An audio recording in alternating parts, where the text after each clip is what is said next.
That was a Ooh. really good trailer that you did there. No, thank you very much.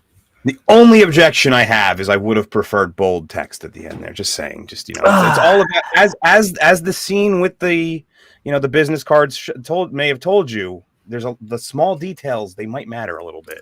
I know. Yeah. We got to talk about business cards later. Yeah. So how you got everyone doing? How you doing today, Joe? Can't complain. How are you? I see you have an axe today. Oh, yes. Perhaps an axe to grind. A little Patrick over here. Sorry about a little bit of that confusion, guys. So there was something wrong with the original studio I put together. A couple of the guests couldn't get in, and then just crapped out. I had to redo the whole thing, so I just threw it back together real fast. I'm sorry about all that. So I'm gonna condense the intros a little bit here today, because luckily for me, everybody's making a return. So I'm gonna bring them in the order that they came in, and the first person that I'm bringing in is Despot of Antrim. How you doing today? Doing well, Doc R. Thanks for having me on, and looking forward to talking about American Psycho. Fun fact, this time slot was originally invented for Despot because he's on the other side of the world. So yeah, this is good. For him, it's morning. I'm not exhausted. I'm nice and fresh, so it's great. So start off the morning talking about this. Yeah, this is a perfect morning movie. It's an American classic too. Speaking of, I guess the next person I'll bring in is also not American. We're going to talk about an American classic. You definitely got to have somebody from New Zealand involved, and that's Echo Chamberlain. Doc, you're looking great. Is that shirt Ralph Lauren or is it Brunio Cunicelli? This is called Hardaddy, I think is the name of the company, and it is an American flag wielding T-Rex. This is one of my favorite shirts that I own. I don't think that this is something that Patrick Bateman would approve of, though. It's not a very high thread count or anything. So. Well, it's very shapely, and clearly you've been working out, and it's been working great. I'm missing your umlaut. Where's your umlaut gone on your A? I have to redo my name every time because we both have the host, and whoever gets in first, it changes the name to that person. Yeah. So I just keep kind of to get the umlaut. I don't have a keyboard that does it, so I have to go and find something that has an umlaut and put it in there. Okay. But I'm glad that you noticed. We do have one additional guest, and since this is based on a book, I figured it would make sense to bring in someone who's a bit of a specialist on book to movie. I mean, Despot is really good at it too, but this is this guy's thing. That's the literature devil, or as I like to call him, lit dev. Hello. How you doing today? It's been a while since I had you on. Doing pretty good. Yeah, glad to be back. Should be fun. Yeah, the last time I had you on was for No Country for Old Men, I believe. I think that was it. Yeah. So actually, I hope that multiple people on this panel have read the book because I have a lot of questions. Because I have a feeling that a lot of stuff was left on the cutting room floor from the book to the movie. So, well, Patrick Bateman versus Anton Chigurh. Who would you go with? Well, probably Anton. Are we talking like a fight? Yeah, like stalking each other in a city. Yeah, Anton is definitely more of a rough and tumble guy. Patrick is sits in an office most of the time kind of guy and catches people by surprise. So I don't know. I actually would love to see a discussion between one of the first ones that we did for this time slot was Fight Club. I'd love to see a discussion between Patrick Bateman and Tyler Durden because they have almost exact opposite thought processes. So, but yeah, I guess I'll just say hello to the chat. I'm just kind of trying to speed it up a little bit. We are about 10 minutes behind. But yeah, I guess we'll just get into this bad boy. How's that all sound to everybody? Yeah, sounds good. Okay, so the first thing we always do, as you guys all know, is our oldest memory, our first memory with the film. And I guess I'll start with Lit Dev and I'll work my way back up. So. With the earliest memory? Well, earliest or first. Yeah. I was looking for a cool new horror movie to watch, and that American Psycho happened to be on the list. And I know that I had watched Psycho, of course, before. That I thought it was going to be a run-of-the-mill horror movie. Turns out that wasn't the case. It was a commentary on society and male vanity, the male ego, things of that nature. And it was way better than I thought it was going to be. Not really scary at all, but very, very interesting deep dive into the ideas of like what was it called, yuppie culture, how male vanity kind of tries to deal with modernity, things of that nature, and like a really interesting look into this weird society of people trying to be fake and everyone around them trying to up each other, and it's like a land of dishonesty and two-faced weirdness, which is it's actually something that happens in real life, as we've seen more and more of.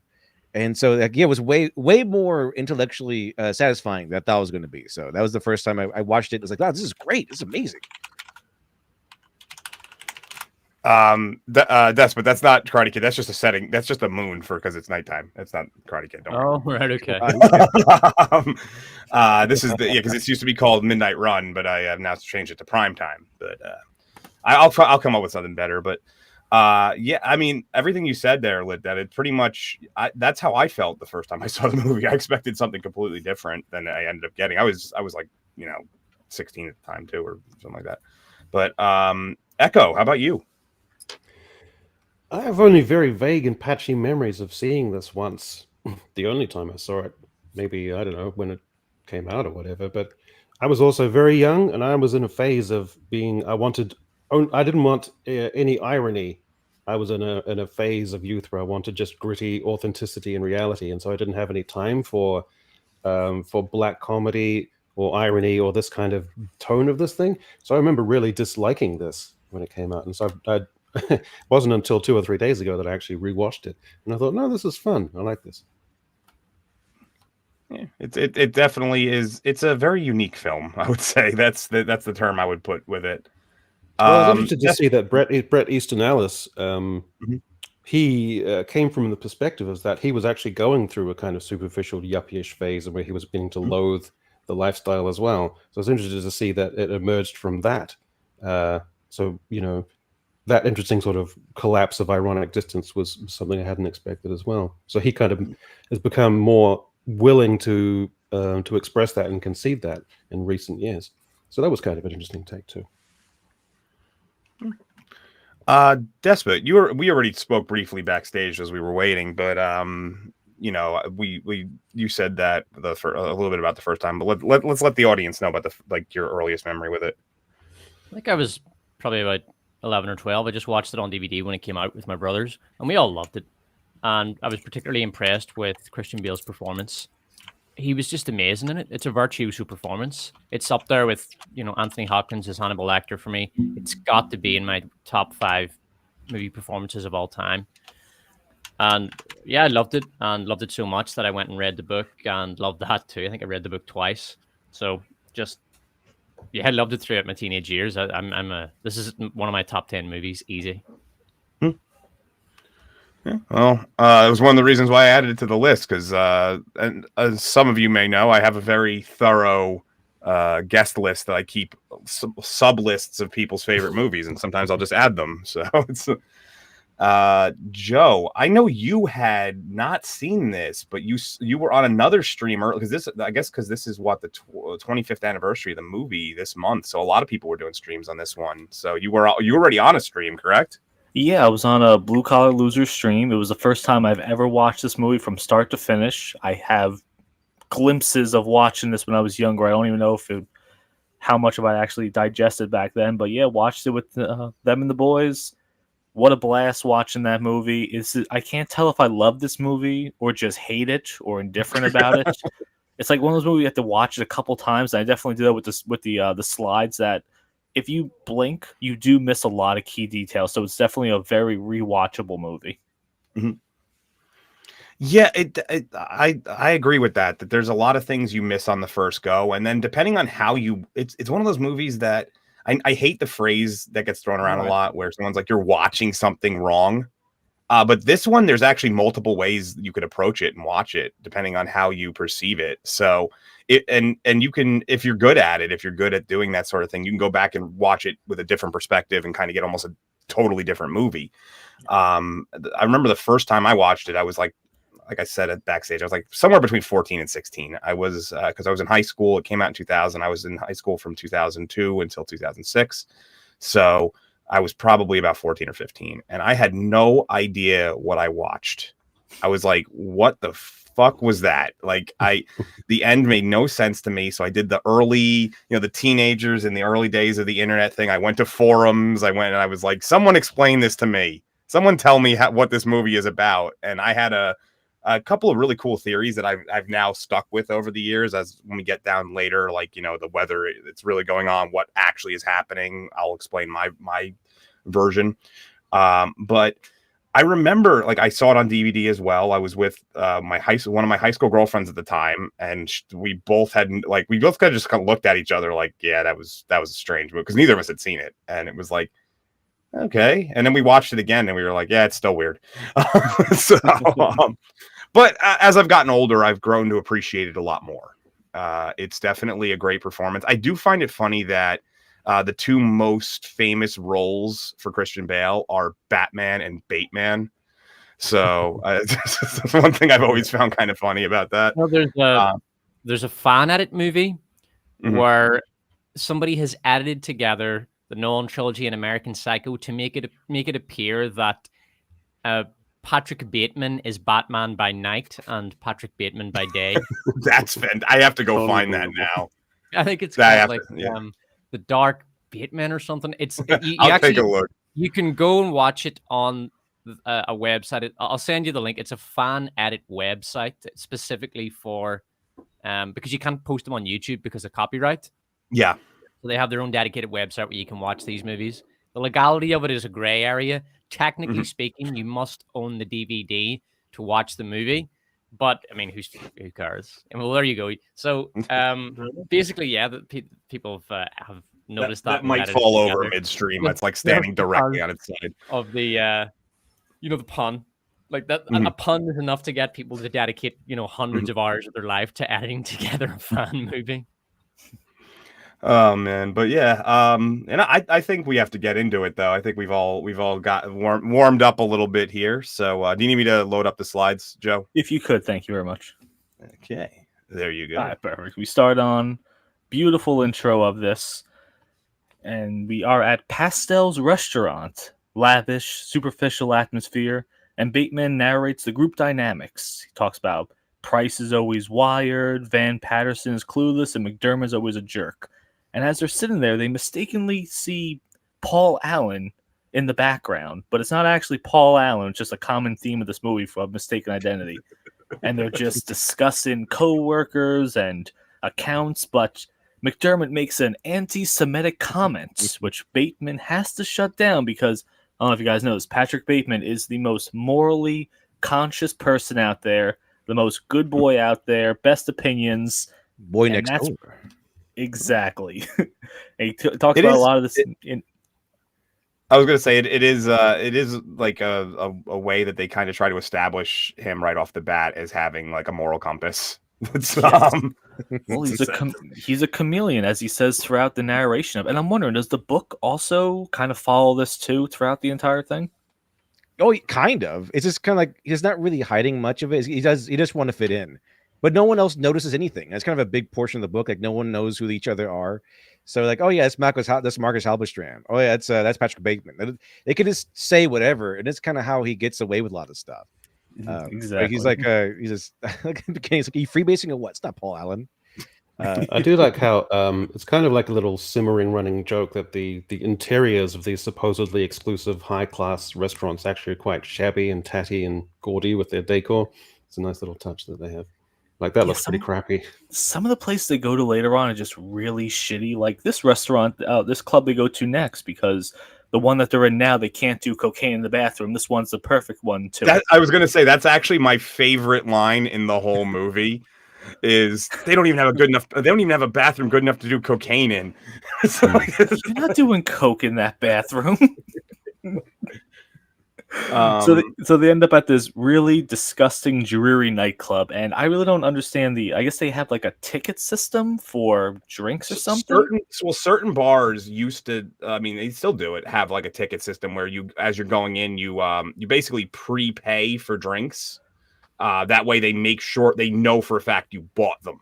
It's like the 2-drink minimum, but that you have to buy them ahead of time. And I don't know if maybe in the book these are like old tickets that he had left over from previous times because they clearly don't accept them anymore.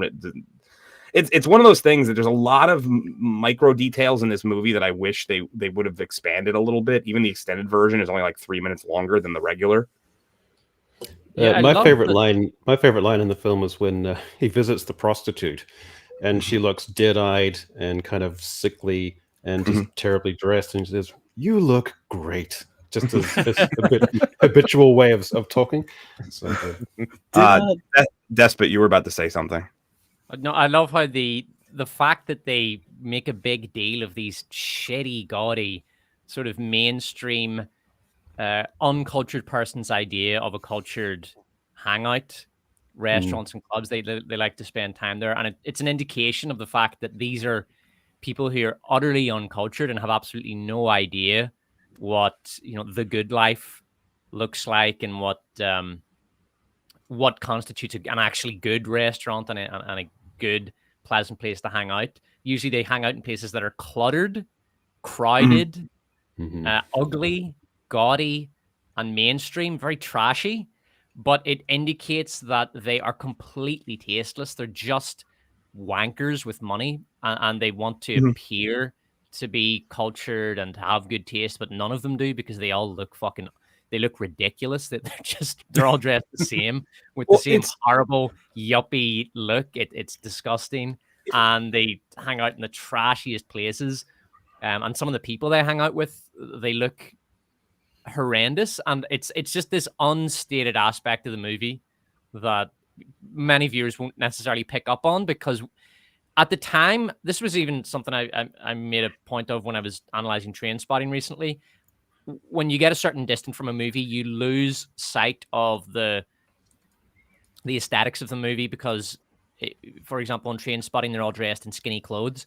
Now, skinny clothes are fashionable now. They were particularly fashionable in the sort of 2000s, 2010s, but they're still fashionable enough. But in the 90s, they would have looked really out of place wearing skinny clothes. And here, you're at a distance from that aesthetic, so you don't realize this far out just what a pack of wankers these guys look like, because so many guys look like this now. Wall Street bros, we even have a name for them now. Sort of the guys who see the Wolf of Wall Street and they want to be that dickhead, or they see this and they want to be Patrick Bateman, so they go around dressing like that, even though they can't afford it. So you lose sight of just how bad they are because you're because of the distance from the 80s. It's an aspect of the movie people can often miss out on. Well, it's also that like a joke on. So there's a story about Brady Ellis when he was I guess first starting out. He was in college, and it was actually because of his previous work. He was actually invited to write an article for, I believe, Vanity Fair, and his editor. This might sound familiar. It's kind of like pulling back the dark curtain that covers up the journalism industry. But his editor said, "Hey, I need you to do a hit piece. I want you to do this hit piece on this actor." And Brandon Ellis was like, "I don't want to do that." So what he did do was he went to the actor that he was supposed to do a hit piece on, and just told him like, "Yeah, my editor wants me to do a hit piece on you." I forgot which actor it was, but he then went with the actor to actually they want to do like a piece that is going to be a joke on Vanity Fair. So what happened was, it was like a young actor, up and coming actor, and what they did was, the idea behind this was to look for hot up and coming places that were the real places young Hollywood hangs out. And they chose the most ugliest, gaudiest places that they could find that nobody goes to actually, and named these places as places that are the hot spots of the young Hollywood elite. And so I wonder if that's a joke on that, because they actually did, like yuppies and everything, actually did go there for a while. Those places actually did go to they had a rise in business.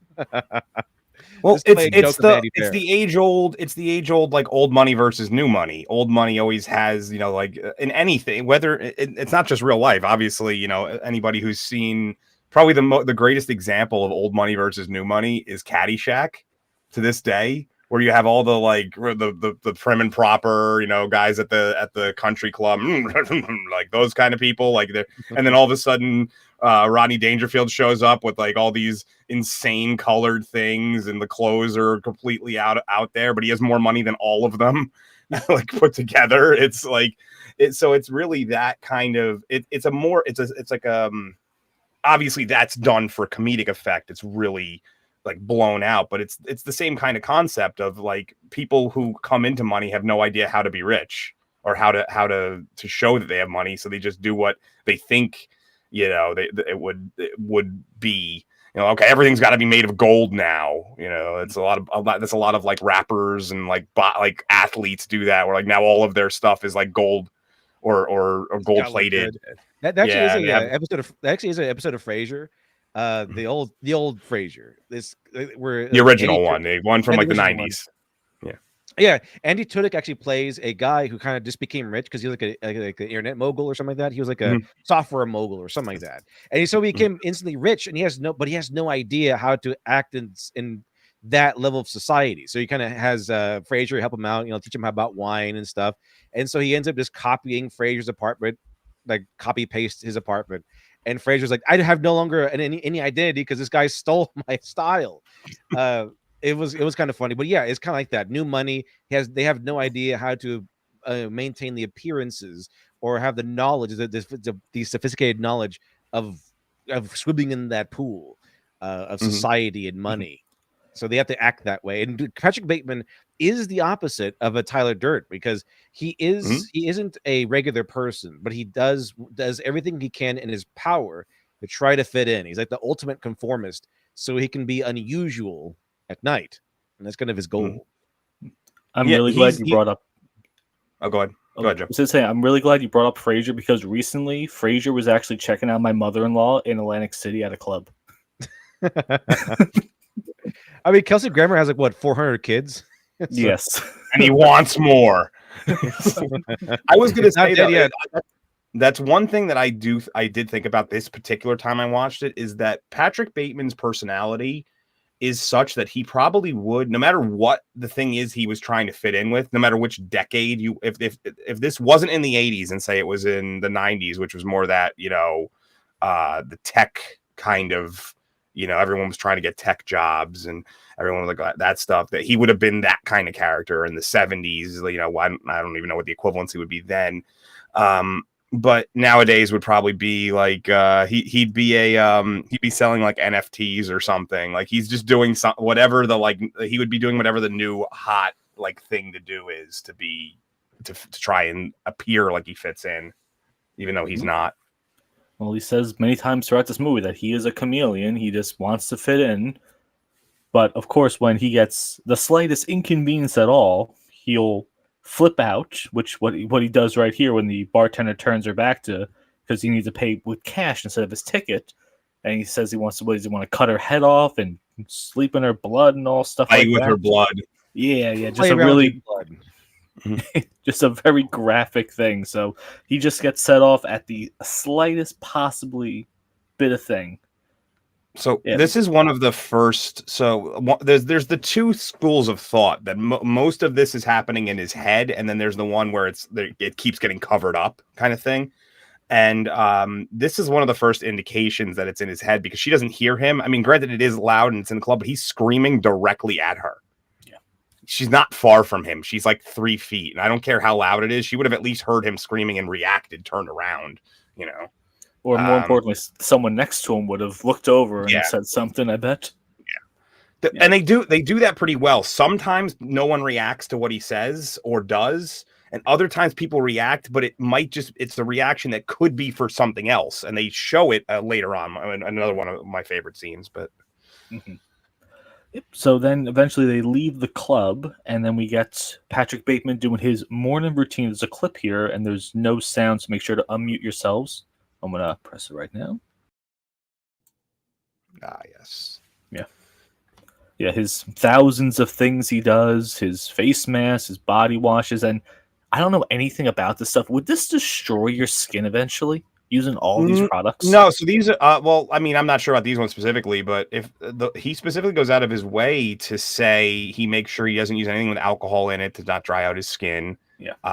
It's all moisturizing. Now, I don't know the long term, but in the short term, this would probably make his skin look really look and feel a lot better. I don't know. I'm not like. Apparently, he did this in one take too. Just the first take of just ripping off this mask perfectly.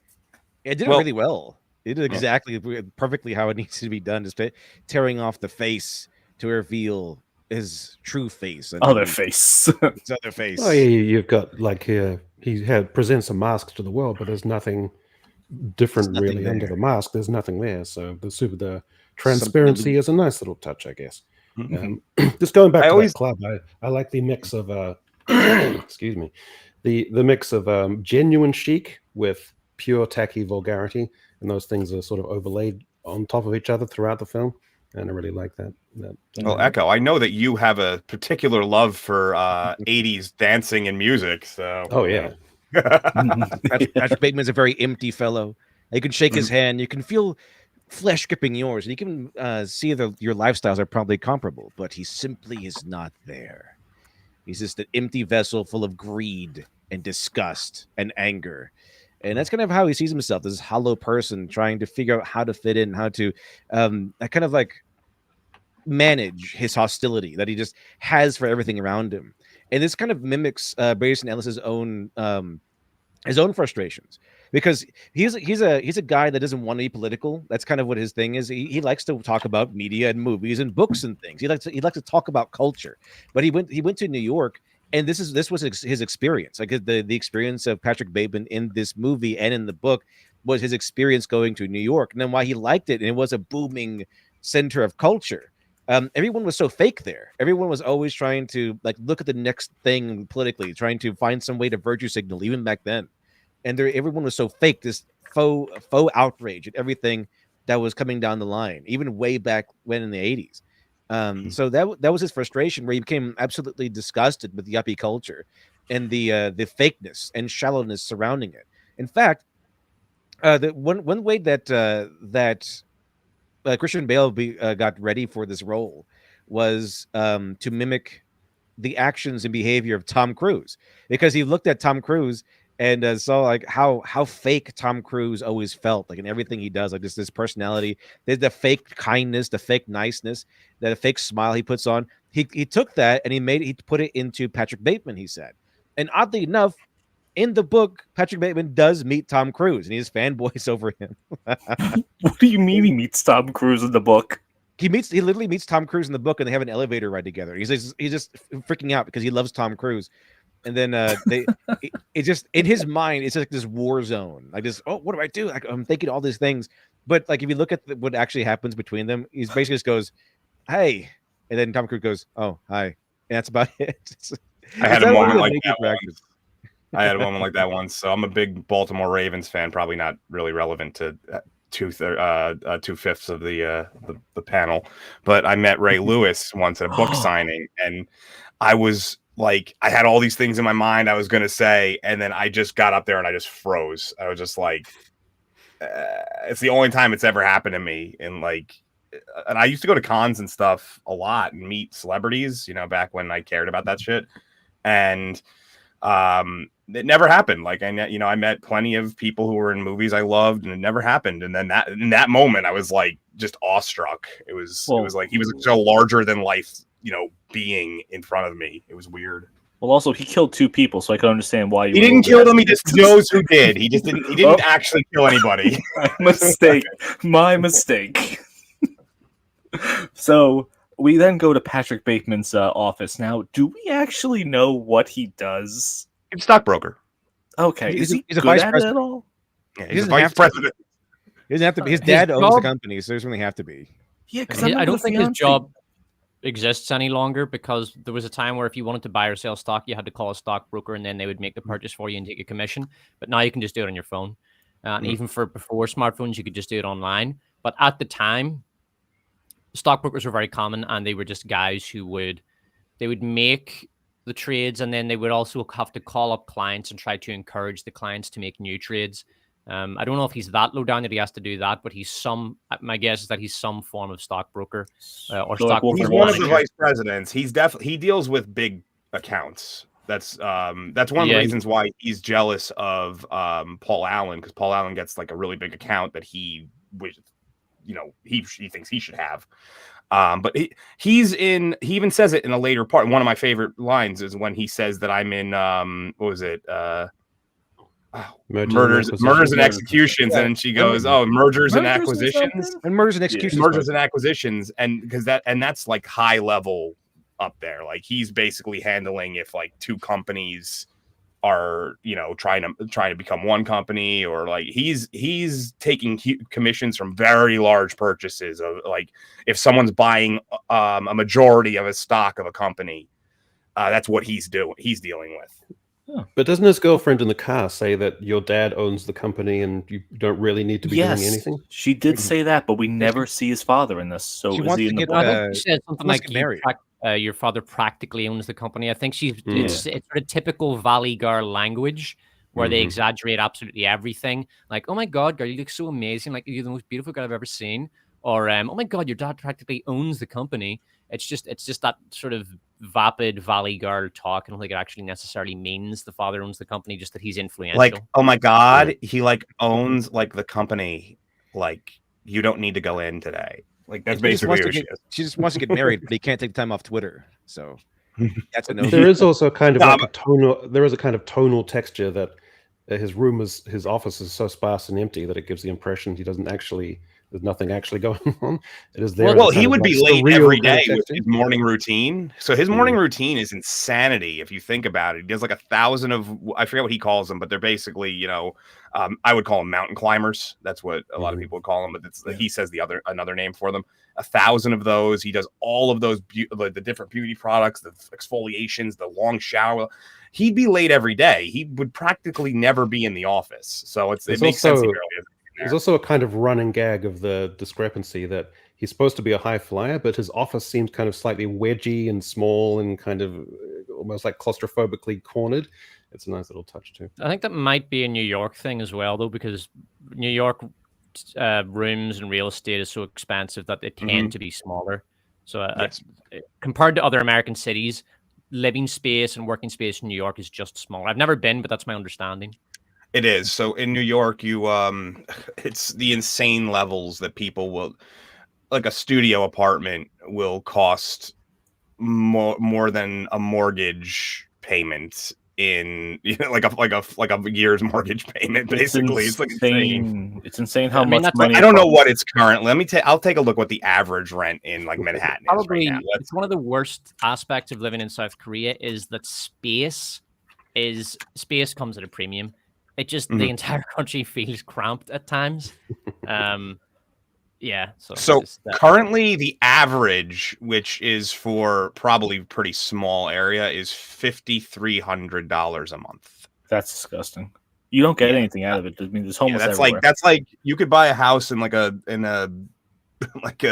more rural area, and that's half of your like yearly payment. You could go buy a house in like the arse end of nowhere in Texas for that, but at the same time, you're not gonna have a job because there's no jobs around that area. Yeah, so that's just he's not hurting for money though. I mean, he whips out like bill rolls of hundreds. So like, and I mean, you're talking about 80. What this was in 86 is when this takes place. 87 around there. Because I remember Reagan says he has 17 months left in his administration. So it's somewhere in like 86, 87. So I mean, let me see. Let's say he just had like a bill roll of $10,000. Let's see. I always love it. I love it was a lot though. I mean, it was a thick roll of $100 bills. So let's call it 10,000. Let's say that's what he took out. I'm going to do today, I would reckon, maybe more. Yeah, I'm going to do a quick inflation calculator. Go on, guys. I'll tell you in a minute. $4,000. When he's doing his tummy crunches and he has the porn on the background, the sound design on that porn is like overloaded and distortion-y. It's perfect. So beautiful. I'll say 86. I love how he's always watching porn or slasher movies. Yeah. Well, the idea is that it's $30,000, by the way, is what that would be probably equivalency to. If him just walking around with $30,000 cash that he goes and gets multiple times because he stands at the ATM and he just takes out like $1,000. $10,000 is about like 2/3 of an inch because it's and about an inch thick. So and he has about that. So it's that's a lot. Yeah. Well, he does make a lot of this place, and he does have a secretary. I think her name is Jean, right? Mm-hmm. Yes. So. Yeah. And I guess there was one other little touch. The specifics of what he does, I guess, is kind of slightly by the by because to a large extent it's caricatured rather than it needing to be specified. Yeah, that's a good So he's point. like a caricature of a person, so it's kind of by the by. He does have a very plain office too. No family photos or anything at all. Yeah, like even on the front of his desk, he has no photos whatsoever. And if you look at those photo frames on the wall there, those are stock photos that just come Yeah. with the frame, and he Yeah. hasn't bothered to put anything in them. Just like I said, he just wants to fit in, and he starts off here talking to Jean, starts micromanaging her, having her cancel appointments and make reservations, and eventually Don't tells wear her that like, outfit again. "Oh yeah," Yeah. he says, "Yeah, you're too pretty for that outfit." And Not honestly, a fan of the Hillary pantsuit. no one is. But watching this for the first time, I was like, "Are these two going to end up together in the end?" Because I do feel They like do. a lot of this. The one They get married. In the book, they do. in the book, In the book, do they really? in the this it's either the last or the second to last scene in the book. I think it's the second to last scene in the book. He's with her and they have started dating, and he is trying to intimate to her that his going out with her is very time consuming for him and very resource intensive. Like this is how he speaks. And she says, "Yes, I know, Patrick. I'm very grateful." And throughout the book, he constantly says he refers to her as my secretary Jean, who I will probably end up marrying. Like that's how he refers to her in the book every time, like verbatim. He uses those words. I think in the beginning she says like my assistant Jean, who's in love with me. At the Something beginning. like that, yeah. Yeah, he Like says that. a Myers or something like that. Yeah, that's so Oh, weird that they Savini, made perfect. they made a movie of a book and they left out kind of really big. They left important out, things at the end. they left out a lot just based on the fact that I've seen how the book's not like a small book. It's it's a full on novel, and this movie doesn't really have much. This is an amazingly faithful adaptation. Like much of the dialogue, all of the famous dialogue, all of the iconic dialogue is just lifted word for word from the book. Really? Yeah, I did notice adaptation. I did notice that it almost there's certain parts where it almost feels like I'm listening to an audiobook. Yeah, it's not this is not a director trying to change things to impose her vision of what this movie should be. She did an amazing job, Mary Harron. Like this is one of the great adaptations because it really just tries to get to the heart of the book and get it on screen, and it uses a lot of the text from the book. And you compare that to modern adaptations, which are fucking cancer, where you've got these wannabe sort of arts. Fuck, what's the word? Directors that want to do their own vision of it. No, directors. Artsy fartsy is what I like to call them. Artiste. Artiste. Yeah. Echo, what the fuck is the word I'm looking for? Begins with an A. The word you're looking for, Despot, is a director who regards him or herself as a great artist who needs to bring his auteur. Yes. Yeah. Modern directors who consider themselves to be auteur and have to bring their vision to every work, and so you get them to make a Star Wars movie or anything, and they will always fuck it up to fit their vision. Or anything, fucking Ghostbusters, anything. They can't just get to the heart, the thematic beating heart of the IP and bring that out. They have to, use it as a platform for a message or bring their vision to it. Adaptations today are shit shows. This is the gold standard for what an adaptation should look like. Well, dare I say, Zack Snyder, I feel like early in his career, he was doing very well because he was just adapting stuff straight from the graphic novel. And then when he had his own reins of things, that's when he started going off the rails, it seemed. Yeah, that can often happen with directors. It's a really interesting discussion to have. We won't get too much into it because we want to stay on topic, but basically when a director does really well, when the studio reins him in, but when he's out on his own, or she's out on her own, as is often the case these days, it becomes too much. They get too much freedom and they end up fucking it up. Like you said, Zack Snyder. Another one was the guy who directed Thor: Love and Thunder. I've forgotten his name, fortunately. Taika Waititi. He was really good when he was sort of reined in and the studio was keeping him under control. But when he was on his own, doing his own thing, given a big budget, he just fucked it up horribly. There's a bunch of directors like that. Just to bring attention back to what Amelia Bedelia said, I was actually going to say this earlier. Christian Bale's known for he doesn't call himself a method actor, but if anybody's seen the things he puts his body through for certain roles, you'd know that he's very much a method actor. I mean, just look at how his jump between when he went from Batman Begins to, I think, The Machinist, then back to The Dark Knight. And he was like 195 pounds of basically pure muscle, 95 pounds of absolutely nothing, and then back to 195 pounds. And it was he's very much a method actor. And yeah, it would be crazy. Oh, you think he's a method actor? Good for you. But what I'm saying is, like, how does one go about being a psychosadistic killer in method acting?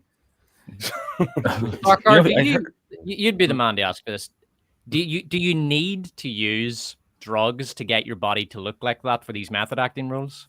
So I've actually read what Christian Bale's diet was for was it The Dark Knight? And it was basically, or not The Dark Knight, sorry, when he was coming back off of The Dark Knight, I think it was when he had to get back down in weight. He ate it was like 1 cup of coffee and an apple. That's all he had all day. And so I would be shocked if he did not use some chemicals to get back up to that body weight. Yeah, that's what I'm thinking. To go from like the Machinist back up to Batman shape, I don't see how you could achieve that without using like steroids. I don't think it's possible. It would take years. Yeah, I mean, and he did that. Let me see if I can find the exact time frame he did it within, because I remember reading it and I was like, "There's just this makes." I think he could do the American Psycho body naturally because he did Bateman's morning routine. He did that workout every day to get in shape, which is why his body in this movie is fucking incredible. Yeah. But that's natural, because he was a young guy in his 20s preparing for a single role. But when you're jumping between roles and you're a much busier actor, the reality is, if you want to look like a lot of these, like how the actors look in their shirtless Marvel scenes, for example, they have to do drugs. Otherwise, they're just not going to be able to get their body in shape in time. Yeah, I mean, just pulling up pictures of him in The Machinist, it makes it's crazy. Joaquin Phoenix was a can of tuna and an apple a day. Yeah, the apple apparently is just mostly for energy. It's like, but he actually, I think he actually gained weight again though, because he's going to be the Raiders owner in a John Madden movie with Nicolas Cage. So this is what he went when he was relatively the same weight and shape. I mean, he was a little bit more bulky, but he was relatively the same weight as when he was in Batman Begins. Then when he was in Vice, when he was playing Dick Cheney, he went up to 227 from 190, or for your international folks, that would be 86 kilograms to 103 kilograms. Then The Machinist was after Vice. He went down to 120 pounds. So he lost 107 pounds between roles, back up to, it's insanity. Like these numbers, like his heart must have like such stress on it. Absolutely. Anyway, shout out to Chloe Sevigny. I think she's perfect for this role. She's doleful, guileless, but also kind of sensitive. She's perfect. She was such a it girl for like 5 years. She was such a it girl. And she does the like just cute enough, but not playing it thing, because that's really what the role needs. She should, like, if she was like way over the top attractive for the role, I don't think it would work with the way that he treats her. Yeah. It would because it's almost like he's kind of trying to coach her into being more attractive the whole movie. Yeah, he tells her to wear heels too next time. Yeah, so I like high heels, skirt, try a skirt, something like that. So then he is in the car with Evelyn, as I think he calls his supposed fiance. So are they actually engaged at this point at all? Yes. Okay, so they actually are, though. Yeah, and she keeps talking about that they should have a real wedding. And he says, nope, I can't take off from work. I have too much going on. And, of course, then she says the line about your father practically owns the company. And let's do it. Let's get married, Patrick. And this kind of where, it's going to, what? Like he's listening to his headphones. Like, what? Let's get married. No, can't take time off work. And then we see. I love the fact that he's just listening to the music, and you can tell he's trying to just drown her out more and more. I'm guessing that they're turned up real high. It's like, oh, absolutely. He's like, I'm trying to listen to the latest Palmer tape, and she just keeps babbling on about marriage and stuff. That was one of the I was saying to Joe when we were getting ready for this one of the things that's really annoying about covering this movie is all of the clips for like the very famous sequences have licensed music in them, so we can't have the sound. It's This also touches on what Akka was saying about how in terms of the movie's aesthetic, you've got this really gaudy, trashy aesthetic with flashes of really nice stuff Chic, in there yeah. as well, like chic stuff. And there's a beautiful opposite here with Reese Witherspoon. Reese Witherspoon's brilliant in this, by the way. She's kind of an unsung hero in this movie. But Reese Witherspoon forms a kind of polar opposite to this. Like, she is just gaudy as fuck. Like, she has no taste, zero. She's a vapid moron. You know, Bateman's there, and he's listening. He's trying to listen to some music and enjoy it, and she's talking shite. And, you know, look at her coat. She's wearing some disgusting fur coat. She's got on her trashy pearl earrings. Like, she just looks like a typical moronic valley girl. It's brilliant. It's so perfect, and it forms this sort of contrast that almost makes Bateman look cultured by comparison. That would be a much different movie, by the way, Rachel. The American Outist. It would just be people in YouTube comments complaining about very small details about the video. That's what it would be. Yeah. So they're on their way to East Space, a very fancy a spot. Oh my god, I'm so uncultured, as you could tell from these. Shouldn't So it as be Either a Space spas or a about- space. It depends on whether or not you're doing the It's the Italian or the hyphen, though. Spanish. Yeah. Yeah, so as East he's, Space actually makes it sound more modern. It makes it sound like it would be It like makes it sound very Silicon Valley. yeah. this restaurant really confuses me because as he's getting in there, he's narrating that he's practically in tears because he doesn't know if he's going to get a good seat at all. But it's a very nice place. But then we got They could people like tape- this in there. I don't understand what they're this like crowd artists or is. I think Vanden is like which is the girl, which I think is supposed to be the cousin to what's her name, Evelyn, I think. Yeah. But yeah, this was one. I remember in the book, like Patrick Bateman, I think freaks out, or I think Evelyn freaks out about how, oh man, Vanden's going to have sex with this guy, and he just can't stand it. It's so weird to her. It probably touches on the whole like John Michael Basquiat or Basquiat, that type of graffiti artist who are really hot in the 80s kind of thing. There's a little satire on that. I always thought of the reason they're hanging out with these two. I mean, it's in the book, the scene where he goes in and then he expresses a desire to fuck the sort of goth girl.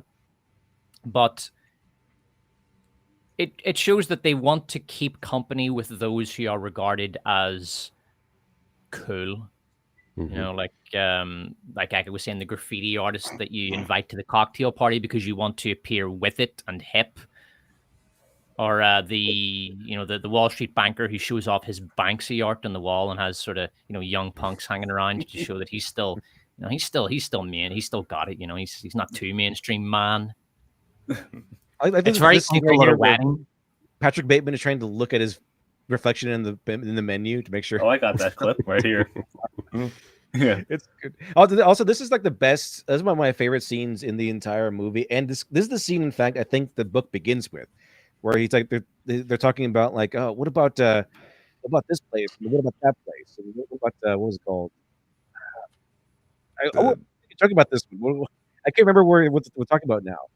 It's like what about this other place, and like, oh, that affects us. So this like Bryce, who is a really cool character that I like. I like Bryce because he's kind of an asshole, but Bryce is there challenging Vanden because they're like these woke types and lefty types, and then Bryce is like this hardcore, like, I don't care about this. What does it matter? You know, what about this and what about that? So they're having this really interesting like a political conversation that is very like it's very shallow. It's very shallow political conversation that you have.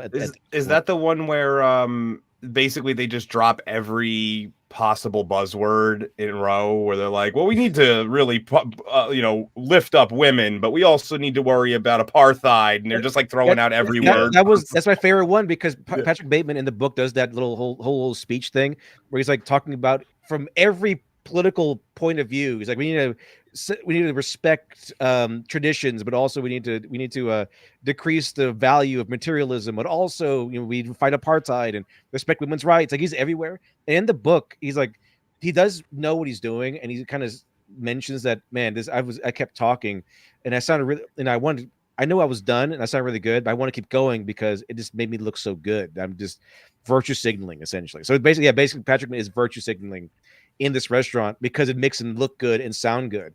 This is why this is one of my favorite scenes in the entire movie, because man, does it really ring pretty true today, and is very relevant today, because that is exactly what he's doing. He doesn't care about any of this crap. Like, it's Patrick Bateman. He does not care one bit about any of this, and he just wants to performatively virtue signal over all of these things to make himself look like the most cultured, the smartest, the most intellectual, and the most deep thinker at the table. And man, I've seen this everywhere, and this is definitely like the I want to fit in mindset, and it's definitely the mainstream. I'll tell you one thing. This movie makes me so. Every restaurant they go into, the food doesn't look good. I hate fine dining food. Look fancy. Small. First of all, it's always too small. It always has like some weird, like in this case, it's prawns with the fucking head on it. It's like, if there's ever a time where you're happy to be middle class or down, it's when you see a nice cheeseburger or something. It's like, instead of this shit, like I wouldn't, like the amount of money you would spend on these 3 shrimp, and they're probably there's like a slab of meat with like raspberry coulis around it, and he says to his girlfriend, "You're going to be having the peanut butter soup." I like that's why he carries $10,000 with him. The guy who hands him the menu says, just says as an aside, says it's in Braille. That's my favorite touch. Is it? It was Sri Lanka. What about Sri Lanka, honey? Like, hey, that affects us. I love that he says, what is it? The first person who says Sri Lanka pronounces it wrong. I forget who it was. They're like Sri Lanka, and he's like, and then he corrects them afterwards. Like, you mean like basically he's like Sri Lanka doesn't affect you. Like, it's like probably Carruthers. Yeah. Because he always talks bad about him the entire movie. But this is important. Of course, the beginning of it's important because he says that he knows Evelyn is sleeping with his coworker. He just doesn't know if she knows that he's sleeping with her best friend Courtney. He doesn't care about any of that. He doesn't care about. I find that amazing, though, that he kills Paul Allen because of the Dorsia reservation, but like this other guy's sleeping with your supposed. Hey! No jumping ahead. We haven't even. Oh, I'm so sorry. But I do find it funny that Dorsia is, in my opinion, Dorsia is the villain of the movie. It actually is the driving factor for most. Catalyst of everything. Catalyst for everything. Batman can't get a table there, but the Joker can. It's kind of messed up. Wow, you're totally right. But the thing I love about it is like with Dorsia, it's like it's there's man versus self, man versus society, and then there's man versus restaurant, and that's this movie. Well, there's this whole thing about like, let's go to Texarkana because like what's his name, Paul Allen is like, I can get a table at Dorsia, and then Patrick Bateman goes, no one goes there anymore. Let's go to Texarkana. Yeah. So as this is going on, I mean, you guys of course touched on it. He's just talking about rights and Sri Lankans and all these things that don't matter, and again, just goes on these speeches of everything. Yeah, like it's both conservative and liberal. Like it's both from right wing and left wing perspectives. It just sounds good. Like he takes everything that sounds good from either side and puts it all in one speech. And that's what he does. He wants to fit in with everyone and make everyone his friend. But this scene here, though, I don't know if this should have been a deleted scene. Maybe you guys can help me out with this. But he goes to the ATM, takes out $20,000 for shrimp. Yeah, that's probably about $20K. That's because I just looked it up a little while ago. $10,000 in fresh $100 bills, which those are, is 0.43 inches, and that's definitely at least an inch wide. Yeah, that's pretty thick. Yeah.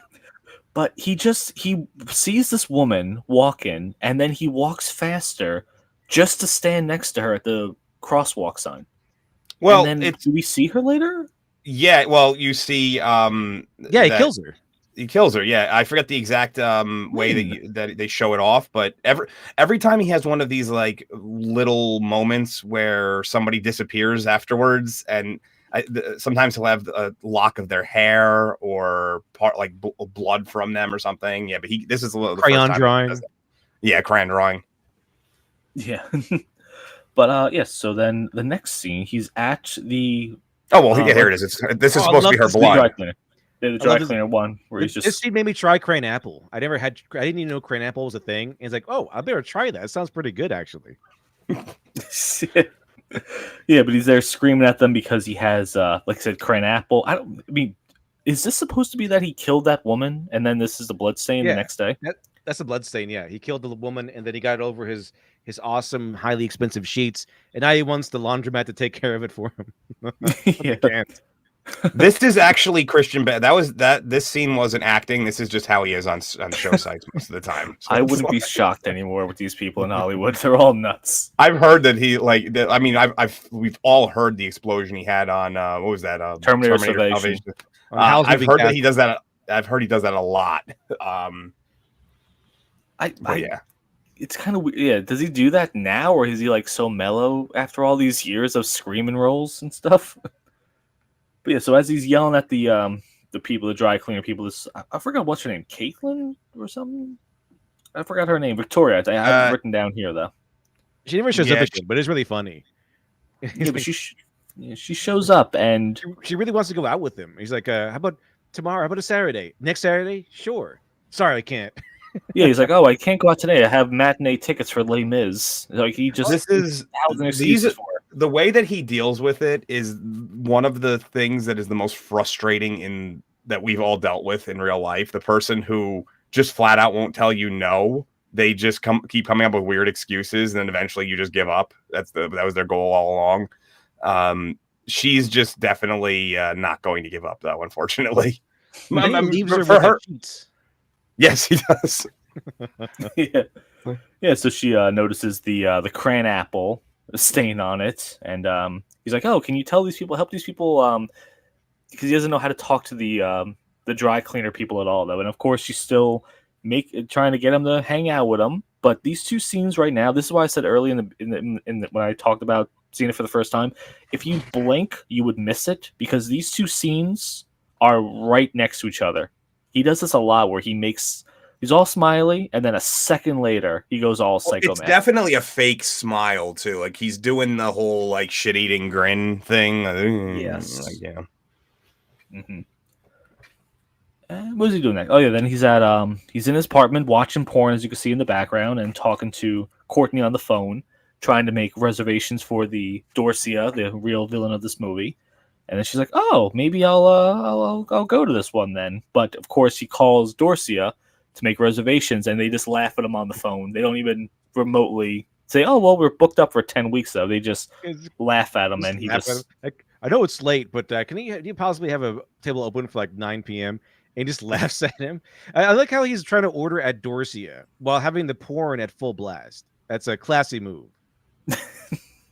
yes, absolutely. So he goes later out- on, he has Texas Chainsaw Massacre on full black. Can you imagine being his neighbor? Just I hope his walls are papered thin and his neighbors hate him. they probably Can you are. Because imagine? a lot of those apartment buildings, they you know, it's like Despot was saying, it's space is at a premium, so the walls are not particularly thick because then they can fit an extra apartment on each level if they keep the walls thin. Yeah. Earlier in the movie, when they first go to Espace, he talks about how Courtney is always on drugs. So then he's with her later on, and she's practically passed out at the table. That's how he pretends this is Dorsia, He just and she tells doesn't her even. Dorsia. She's like, "Oh, cool, Dorsia," Like, because yeah, she's dating Carruthers, and so like she's like Carruthers later goes, "Oh, thanks for taking her to Dorsia." What's that? That he was okay with that? Yeah, Well, Make up people in this movie. Hang out with Carruthers, his girlfriend. Carruthers is gay. Carruthers is in love Yeah, with he's- Oh, spoiler for later. I mean, this movie is so. One of the things is if you look at a lot of the targets of Patrick, it's a lot of times he won't target people who he feels are just kind of doing the same thing as him, kind of just trying to fit in and do something for other people. His secretary, for instance, the closeted gay guy, people who are kind of hiding their true identity. It's almost like he sniffs out his own, so to say. Oh yeah, you're right. Absolutely, because he knows. I like the part in this one scene where he's just like, "Have some more lithium or Diet Coke." I don't care. It's cool. One of those. What's just whatever? Just get out of this funk, all right? Ironically, the lithium probably better for her. You never But see a before skinny person drinking Diet Coke. Yeah. That's true. But before she passes out, he tells her that, oh, you're going to order the peanut soup and blah, blah, because he read it on the latest Zygest. So just as usual, he's just doing what the playful popular little thing is. Zagat's. Playful little dish. Yeah. Zagat's. Not Zygats. Again, uncultured here. You can tell Carruthers is a psycho in his own right because he wears a bow tie instead of a regular tie. Does he ever address that in the book, talking about how Carruthers dresses? Because you're right, he's the only person with a bow tie. I think what they say is that Carruthers is like out of style compared to everyone else, which is odd, considering that he's gay. But He almost looks like he should be in like the 50s or something, like the way he dresses. Yep. So they're at the just at a table discussing business, and then we meet Paul Allen, the Joker. Yes. Able to get a reservation at Dorsia with a snap of his finger. Big accounts. He's got the best business card. Okay.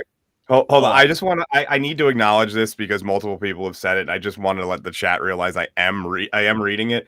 Everybody wants us to wishes that we said the escape restaurant as Dory from Finding Escape.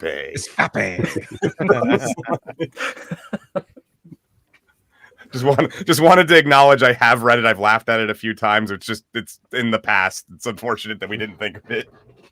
Oh yeah, this is the one, like from moment one in this scene where Paul Allen makes his entrance. He's like, Patrick Bateman's like, oh yeah, we in fact we do the same thing. He does the same thing I do. We have the same. We both wear all of our people's glasses and even go to the same barber, but have a slightly better haircut. Like he's trying to get anything up on Paul Allen. Like I have they look exactly the same. Like the Patrick Bateman and Paul Allen look exactly the same. They have the same glasses, same hair, but he's like, I have a slightly better haircut. Okay. Jared Leto in this scene looks like he could be the stunt double. He really could. Like they look exactly like each other. Yeah. That's the point, because Patrick Bateman is very frustrated that this guy who is not distinguishably different from himself, like they're basically indistinguishable. I think Paul Allen gets an account that he's jealous of, but other than that, they're basically the same person. So why can this guy get a reservation at Dorsia and he can't? And that's the why point. is he so successful? That's what is so infuriating for him. It's like, this man's status is no higher than mine. So what makes him cooler than me? What makes him higher status than me? And it's so infuriating that he can't figure it out. Because if he can figure it out, if he can quantify it, then he can aspire to that. But he can't, and that's why he kills him, because it's just it's infuriating to him that this man is able to get things that he can't, despite the fact that they're of the same socioeconomic status. Well, also more importantly, that he doesn't even know his name. Paul Allen calls him Marcus. Yeah, exactly. So that's like in the open, bothers him. That's not what bothers him. He doesn't care that he is misidentified by Paul Allen. What bothers him is that Paul Allen has higher social proof. Like that's the term for it. Not necessarily social status, just social proof. It means how you are perceived, how your social status is perceived by others. Like you might be socioeconomically the exact same as another guy, but that guy might appear cooler to others for reasons like he has a really hot girlfriend, or he just has a cool vibe, or a slightly nicer apartment. He's cool because he doesn't try to be cool. Just stuff that's just fucking infuriating because you can't imitate it. And the other guys respect him way more than they respect Patrick. Like a lot more. Yeah, like they do. With the whole business card scene, everyone goes, "Oh no, Paul Allen's card." Okay, here we go. Everyone. I love the card scene because to us, we can't even distinguish the difference. Really, it's like okay, are you out of your fucking mind? You seriously tell me you can't distinguish between off-white and bone? Yeah, shell and regular one. No, I can't. And it's like the only one that actually kind of looks a little different is the gay guy. I keep forgetting his name. Carruthers. But yeah, when he pulls out his card later, it has like gold lettering versus the rest of them, which all had silver. It's like the one thing I noticed off of that one. Well, he's gay, so I mean, he has, of course, yeah. he has a little flair and sparkle to it. And his was raised lettering. That's one thing that they said. His was raised lettering. Yeah. He's got, my God, he's got a watermark. Yeah, we need to find out. Is there actually a watermark on it? Because I don't recall seeing that. Paul Allen should have a watermark. I mean, it says Paul Allen. I have a nice modern day business card of a dot card that you just tap on someone's phone and it gives it. You don't have to. They don't have to keep it. So it's pretty cool. Oh, we didn't know what we had back then. Clearly. Yeah. But now we got a clip here, so there's no audio. So just make sure to unmute yourselves. Ah, yes, the Van Pat. There's Van Pat. Yeah, like I could see that one of them has like a that, texture to it, but it's texture. It's not the color. It's just textured is all it is. That type is Cillian Rail. Van Patten's is superior. There's no question. Yeah, Paul Allen looks pretty good. I guess it looks simple though. I'm not seeing anything to bust a nut over. Sometimes simplest is the best. I mean, exactly. It's Paul Allen. The simplicity indicates a tastefulness. He's not trying to make it look too good, and that's what's minimalist refinement. What's such a Patrick there is that he's the one that goes first, and so he's so proud of his business card that he designed it and everything, and then everyone's like, the next guy pulls it out, Van Patten pulls out his card, and then he's like, and everyone's like, whoa, that's way better than basically kind of like, that's way better than Patrick's, and then everyone is upping each other, and then we go to Paul Allen. He's like the best of all. So Patrick's on the bottom. See, I did a lot of backpacking in my 20s, and I would always stay at hostels. Fuck me. Try bringing up the topic of exercise or sports in a hostel, a bunch of young guys around the table. It just turns into a dick measuring contest. It's really funny. Well, this is like quite literally, this is like the business equivalency of a dick measuring contest. They're all whipping them out, and they're all the same size and white. That's the way it is. This is one of the most memorable moments in the movie because it is very much a reflection of male vanity, which is something that Mason Ellis kind of commented on a little bit, or a lot anyway. This one it's about we're basically the dick measuring contest, but with cards. Like, which one of us has the most respected cards? Which one of us is going to get the most respect from our design, our choices, and our charisma? And unfortunately, the alpha male in this group is Paul Allen, which is, Patrick Bateman's harsh, personal rival. Yeah, just imagine Patrick just being like, look at that subtle curvature. The tasteful upward, tasteful girth of the card. They could have really played that up, to be honest with you. My God, even as a Prince Albert ring. This movie that really captures an aspect of male identity that you very rarely see on screen. That kind of almost cartoonishly competitive nature, a very adolescent kind of competition that can make its way into the corporate space and so forth. It captures that aspect of male identity really well, but it's directed by a woman, although obviously based on a book by a man, and it forms such a contrast to modern movies, and modern Hollywood can't write men. They can't write women either, but male characters are pathetic nowadays. They're generally either clowns or depressed. Look out for those two archetypes in any modern male role in a Hollywood movie, and you'll see exactly what I'm talking about. But you go back to this movie and you see really well-written, interesting male characters that really capture the essence of, a young guy's experience with other young guys. Like, replace the cards with cards or something. Stephen Merchant and Ricky Gervais, talking about The Office with the pub quiz episode, says that men, no matter how sophisticated or educated they are, if they get into a pub quiz, they turn into the most ridiculous animals, super hyper pedantic and rivalrous over stuff that doesn't matter at all.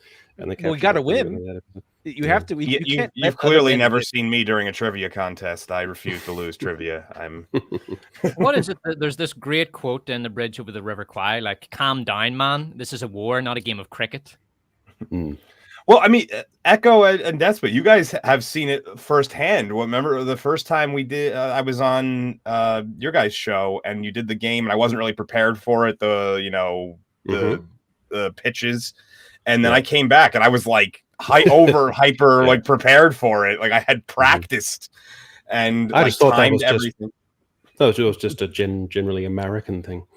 But well, yeah, I think this I is mean, such a crucial possibly. scene. It's like the hyper fetishization of the cards with the shallowness and viciousness of materialism. So it's kind of an iconic scene, would you say? I think this Can I one. ask just the panel, have you ever known anyone personally who is this materialistic and this up his own arse with regard to his ego and his public image?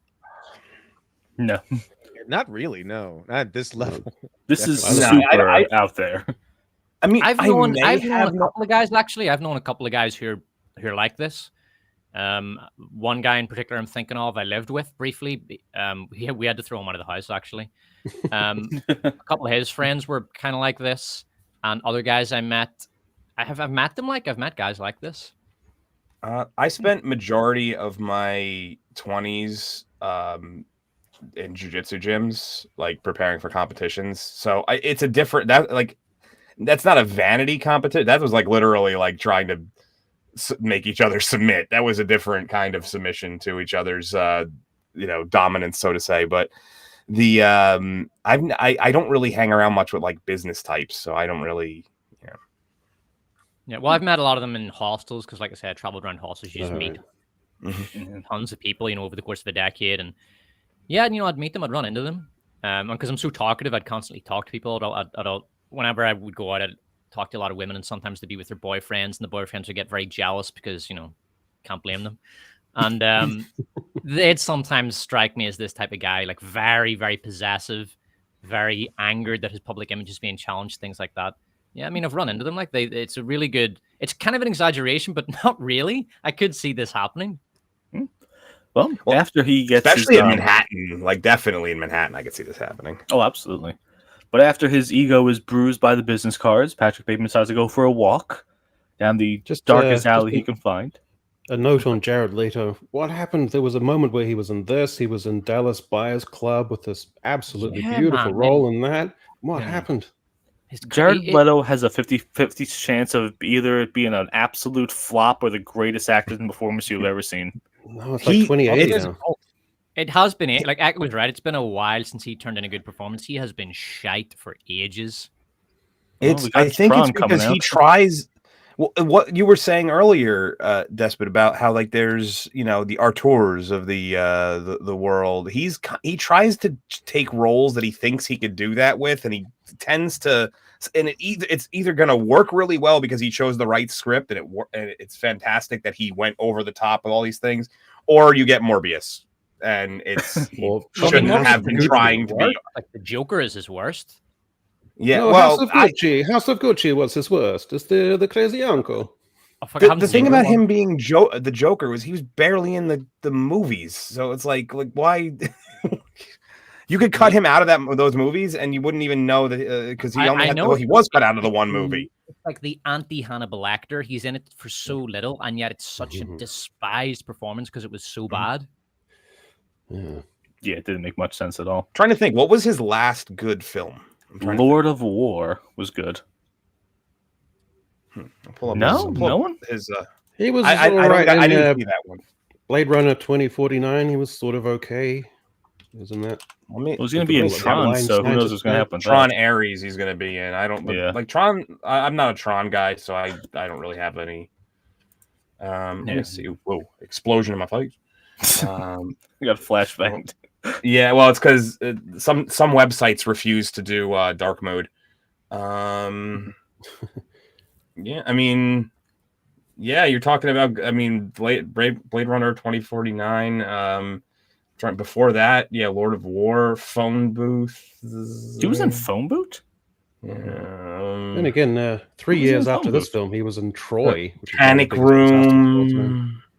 Requiem was a good film. I'm going way back now. Requiem for a Dream, really? which was right after this. Like, I mean, yeah, he's more missed than hit. That's for damn who was he in Troy? He was. Who was he in Troy? I know he was in Alexander, but I don't think he was in Troy. No, sorry, Alexander. Yeah. He was the guy who was porking, right? Yeah. That was.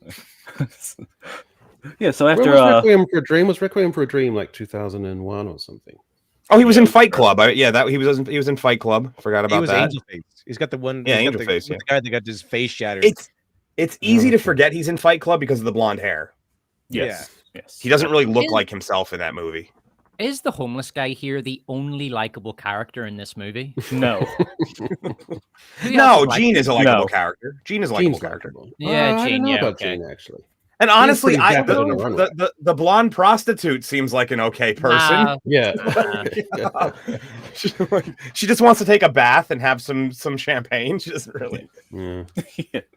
So he goes to meets this random homeless guy, and of course gives the speech about trying to lift him up, and he does the thing where he does try to make it seem like he can help him out. He's gonna give him money and things like that. And then he just pulls a full-on Joe move where he's like, "Why are you homeless? Why can't you just get a job? You're filthy. I have nothing. I'd help. Nothing in common." Basically, he says like, "I'd help you, but we have nothing in common." Yeah, like there's very few times that I watch a movie and go, "He's literally me," but this scene is just, it really gets to me. But yeah, so as he's just berating this guy, he decides, I'm just gonna stab him and stomp out his dog and everything, and just And leave him. you should never stomp out the dog. That's I think it weird. was like It's weird because there's an acceptance level for dogs, but like if a cat dies in something, the internet goes fucking ape shit. Like you do not mess with cats according to the internet. So yeah, there's a website called doesthedogdie.com where you could check out to see if the animals die beforehand. And yeah, I remember I was talking about my wife about this, and she didn't want to watch it because the dog dies in this. I still remember like an Independence Day when the alien lasers are destroying the city and whole blocks are getting destroyed and humanity's getting wiped out. But the one dog in slow motion, Boomer gets saved by the survives. jump- Oh yeah. He somehow out jumps nuclear fallout. Yep. So then the next day, Patrick's getting his massage and everything like that, and he just calls it his mask of sanity. That's what the goal of the scene is, just talking about how he just feels like a chameleon. He just does these things to fit in. And then he's at a Christmas party. Is this at his business or Evelyn's? I don't really remember. I'm guessing it's his. I'm not even sure if Evelyn works, to tell you the Probably truth. not, though. So is technically American Psycho a Christmas movie then? No, like not enough. Old Die Hard debates. No, not enough percentage. The entirety of Die Hard takes place at a Christmas party. This is one scene in a movie. It's not remotely comparable. I don't know about that. But the detective keeps going They back to mention the Easter later. Is it an Easter movie? I don't know. That was one thing I did notice, that they do go out of their way to mention holidays, which is like the only time where these kind of business guys sort of get a little time. A lot of times, a lot of these like stockbrokers work weekends still and stuff, so they don't get a lot of time to themselves. But during the holidays, people are less likely to be, trading stocks. Well, obviously now you can do it from your living room, but back then, people wouldn't be calling while they're traveling for holidays. It's like one of the very few times that investment bankers are really off. Yeah, it is kind of amazing that the internet has taken away this job entirely from them.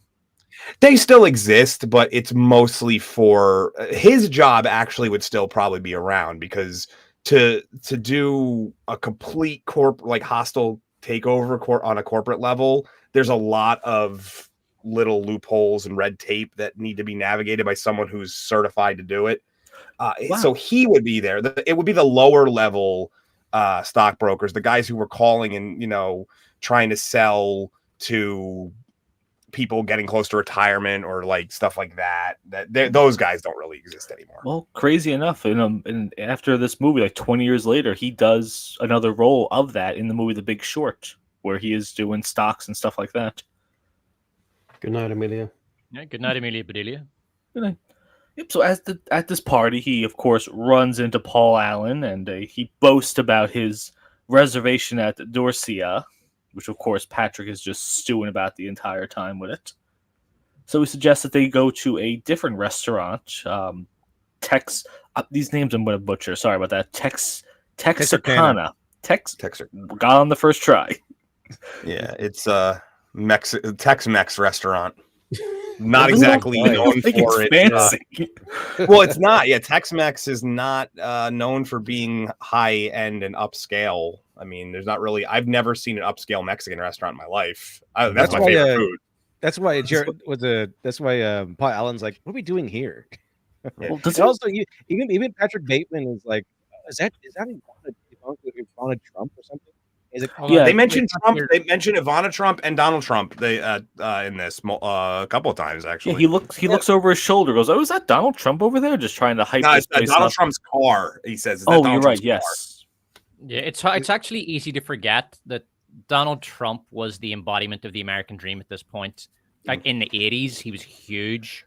That's the basis of this book. In fact, like Bryson is like, oh yeah, the big idea he got for this book was how the stockbroker guys, the Wall Street bros, worship Donald Trump. Yeah, that's kind of what he based every character on. Is that personality of the guys that worshipped him. Yeah, he was very influential. He was kind of like the sort of dickhead alpha male type, but he was way ahead of his time. Like, they're 10 a penny online now, like on YouTube and on other sites, the dickhead Andrew Tate types. But Trump was that. He wasn't that extreme. Like, he wasn't that much of a dickhead, but he was that kind of, asshole alpha male type before it was cool. Yeah. Doesn't Paul Allen kind of look like a Ken doll in this picture? A little bit. I mean, they all kind of look a lot of they all kind of look almost artificial for the most part. Yep. So as they're discussing things, at one point Bateman just blurts out he's utterly insane. Yet Paul Allen, the problem is he's way too drunk to notice this. So he says, "Hey, let's come back to my place and get a nightcap." I like to dissect girls. That might be my favorite line in this whole movie, where Patrick Bateman says, "I like to dissect girls. Did you know I'm utterly insane?" Utterly insane. Brilliant line. Yeah. So we got a clip right here, though. It's no sound, of course, but make sure to unmute yourselves. Probably the second most. I love the movie. backwalk that he does. When he has the when he first puts on the raincoat thing. The little moonwalk. What is the Yeah, the medication? We never get to see. We see the medication now, and we see it later on when he's on the phone with his secretary, but we never see what it is. Did they tell you in the book what it is? No. Is this the most mimetic performance ever given? Like, the amount of memes generated from this one performance. This is probably the most memeable movie ever I made. cannot think of a more memeable performance than Christian Bale's Patrick Bateman. Try getting a reservation at Dorsia now, you motherfucker! Fucking stupid bastard! Again, I hope his walls are paper thin and his neighbors. So here's the thing: is now depending on how you're watching the movie, he learned his lesson from one of the previous ones. There's my icon. Yes, actually, it is. Wow, there you go. I didn't even realize This that. is why I was a little bit surprised that the director of this, Mary Harron, is a one-hit wonder director, because her visual touch in this movie is superb. Like, just look at this frame here. How Bateman's hair and his shot composition is mirrored by the photo in the frame behind him. Oh, wow. That's pretty nice. This lovely little visual flourish, and there's tons of those in this movie.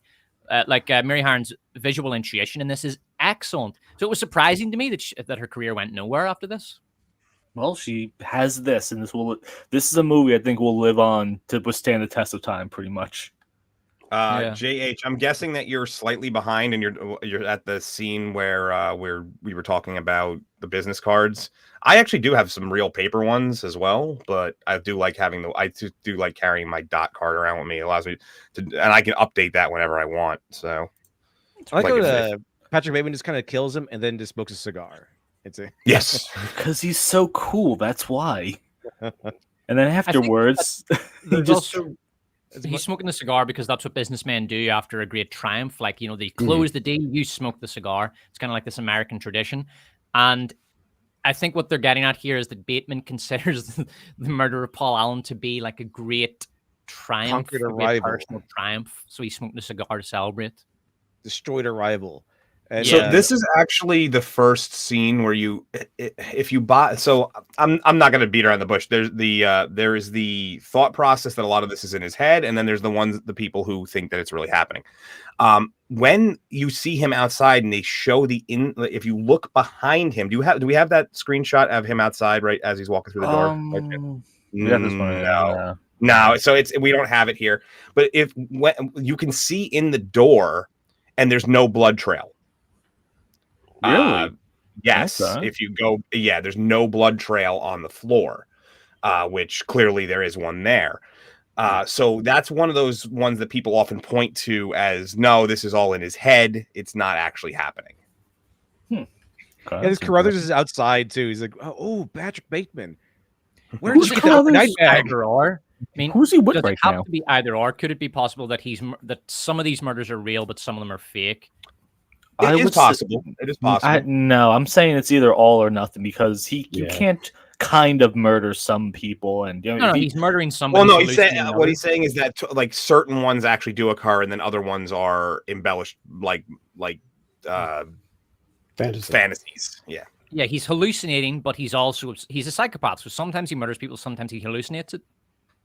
Yeah, okay. Maybe. I wonder if does the author have any notes on that saying that, hey, The author left it ambiguous on purpose, according to Yeah. everything I've ever read. That Unbelievable. you're supposed to make up your own mind as to whether or but not. at the same time, though, the violence in the book, and believe it or not, the book is much more violent than this.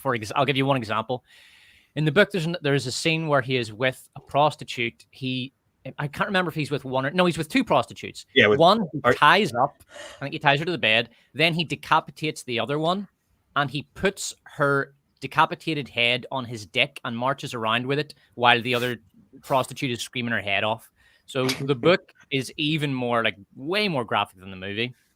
And in fact, I can remember in the book, he says, "My cock is so hard that it's purple." Like when he has this prostitute's head on his cock. So that's what the book's like, and it's almost like the gore and the violence in the book is so insane. It's so out there that it has to be fake.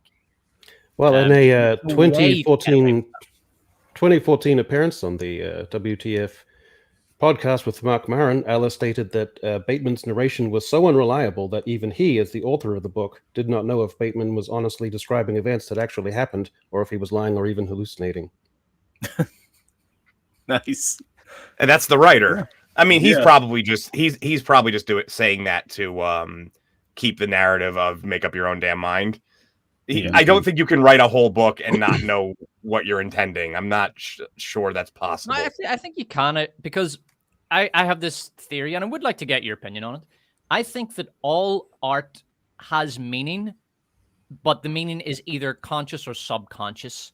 You can make accidental art, like if you use AI or if you just throw darts at a dartboard to choose your next line, you can randomize it. But if other than that, if it's intentional, then it always has meaning, either conscious or subconscious. Always doesn't matter how good or bad it is. It's either drawn from your experience or. I can sort of answer that, but before I do, this is a question that is directed towards you that I need the answer to from the book. Which hole is his head going into her head? Well, I'm guessing that it's the severed part. I'm guessing. Yeah, the serial killer part. Because he does mention that there is a serial killer that he mentions. I forgot. Was it Ted Bundy? Ed Gein. He mentions Ed Gein and Ted Bundy. Yeah, Ed Gein. It was Ed Gein where he said oh yeah, he wants to see what a head looks like on a stick. I don't think that. I think that was a mistake. I think that was it wasn't Ed Gein. It was another guy who actually did that. Who actually severed, I think, his mother's own head, and then we'll say fornicated with the stump of it. So, and he kind of describes it like he would describe it very, very how it would squeeze on his dick and everything. So, I think I forgot what his name was. Fucking hell! I forgot what the name was. It wasn't Ed Gein. It's a good one, by the way, Rachel. It's a good one if Echo breaks. I got a question. Echo, are there any notorious New Zealand or Australian serial killers that you're aware of? There was one 20 or 30 years ago in the Port Arthur massacre. There was no psychopathy or psychopathy. I don't know what it is about American culture that seems to produce serial killers at a far higher number per capita, because there are serial killers in Northern Ireland or in Ireland, but they're political serial killers, like members of the IRA and the UVF, who would be particularly successful. But something about American culture just produces psychopaths. I don't know what it's the fluoride in the water, clearly. No, I think I may be wrong on this, but I'll take a stab at it. Great wording. Great wording. So what until relatively recently in our history, we didn't take mental health all that seriously. We were kind of behind on that curve. And you know, a lot of other places. I mean, like, you know, most of the forefathers of psychology are from, like, you know, Austria and other European countries and stuff. And so I just feel like that's probably it. And we fell behind a lot. We also, when we shut down mental asylums, it kind of pushed the sociopaths out into the streets. Yeah. So I think that's kind of the main reason. That's what I would say. As for what you were saying before, though, Despot, the subconscious versus conscious, I'm currently, we talked about it briefly in the chat that before this show. I'm currently writing a screenplay, and I started adding. I'm still at the planning phase. I'm kind of like doing the background of the characters and stuff, but I started sort of what I thought were happy accidents, but it's subconscious things I was adding to their characterizations. Whether it be like a connection that I made between two of them that is wasn't necessarily there in my mind to begin with. So yes, there is a subconscious level to it, but I don't think you can write a whole book on a subconscious level, is kind of what I was saying. I don't think it's possible. It's a combination of the two. Yeah. And what I'm saying is, if you're a director who is being very intentional in your filmmaking, as opposed to just, okay, stick the camera there, let's go, you'll get a lot of mistakes there. But if the movie is as intentional as American Psycho, there's a lot of themes and ideas there that the director might not even have been aware of, but which do show up in the movie. Well, I mean, I was just distraught, and I tweeted about this the other day, that generations of kids have been taught about The Old Man and the Sea by Ernest Hemingway as a purely beautiful symbolic work. And I just read a letter to a friend from Ernest Hemingway who says, there isn't any symbolism in the book. The sea is the sea. The old man is an old man. The boy is a boy, and the fish is a fish. The shark are all sharks. No better and no worse. All the symbolism that people say is shit. So that's Ernest Hemingway on his own book. Wow. Well put. What's the phrase? Sometimes it's like subtlety is the best. No, it's like sometimes a something is a something. It's like cigar is just a cigar. Yeah, so is that it? That's when Freud was talking about phallic symbolism, and a student asked. There we go. Yeah. Yeah. So after the murder of Paul Allen, Bateman decides to go to his apartment, where he starts packing a bag and leaves an outgoing voicemail, and just pretty much makes it look like that Paul has just gone away on business. Yeah, skipped town though.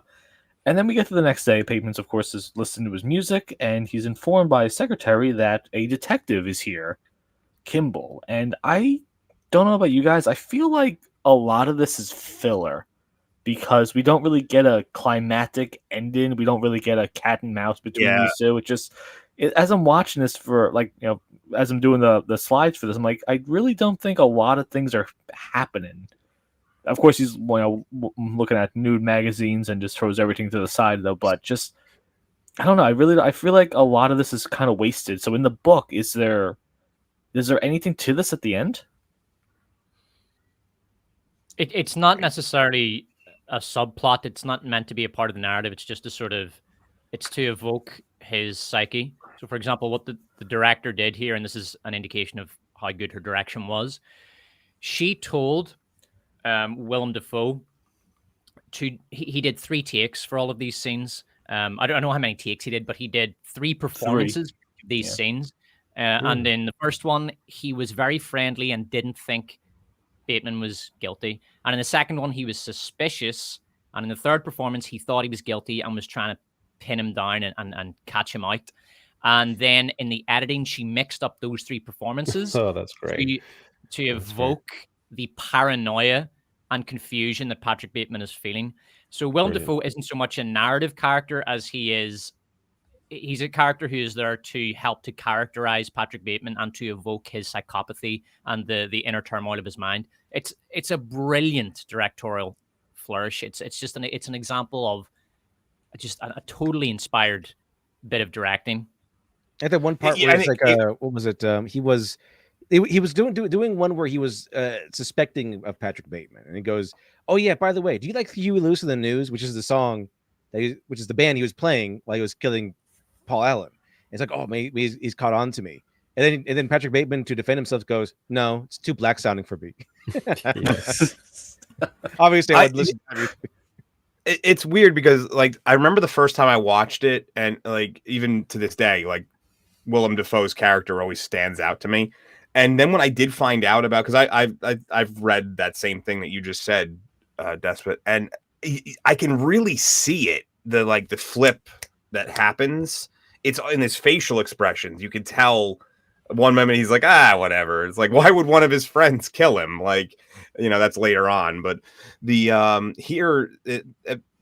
best part to me is that Patrick, it's a subconscious thing that not Patrick, Christian Bale was reacting to the way that it was being delivered to him, and you could even see it changes his performance as it goes along because he's reacting differently. Yeah, Willem Dafoe is a manifestation of Patrick Bateman's fear of being caught. And bear in mind, whether it's real or in his head is irrelevant with regard to his fear of being caught, because in his mind, it's all real. Yeah. So he really believes all this is happening, whether it is or not. So he's terrified of being caught, and Willem Dafoe really emphasizes that character.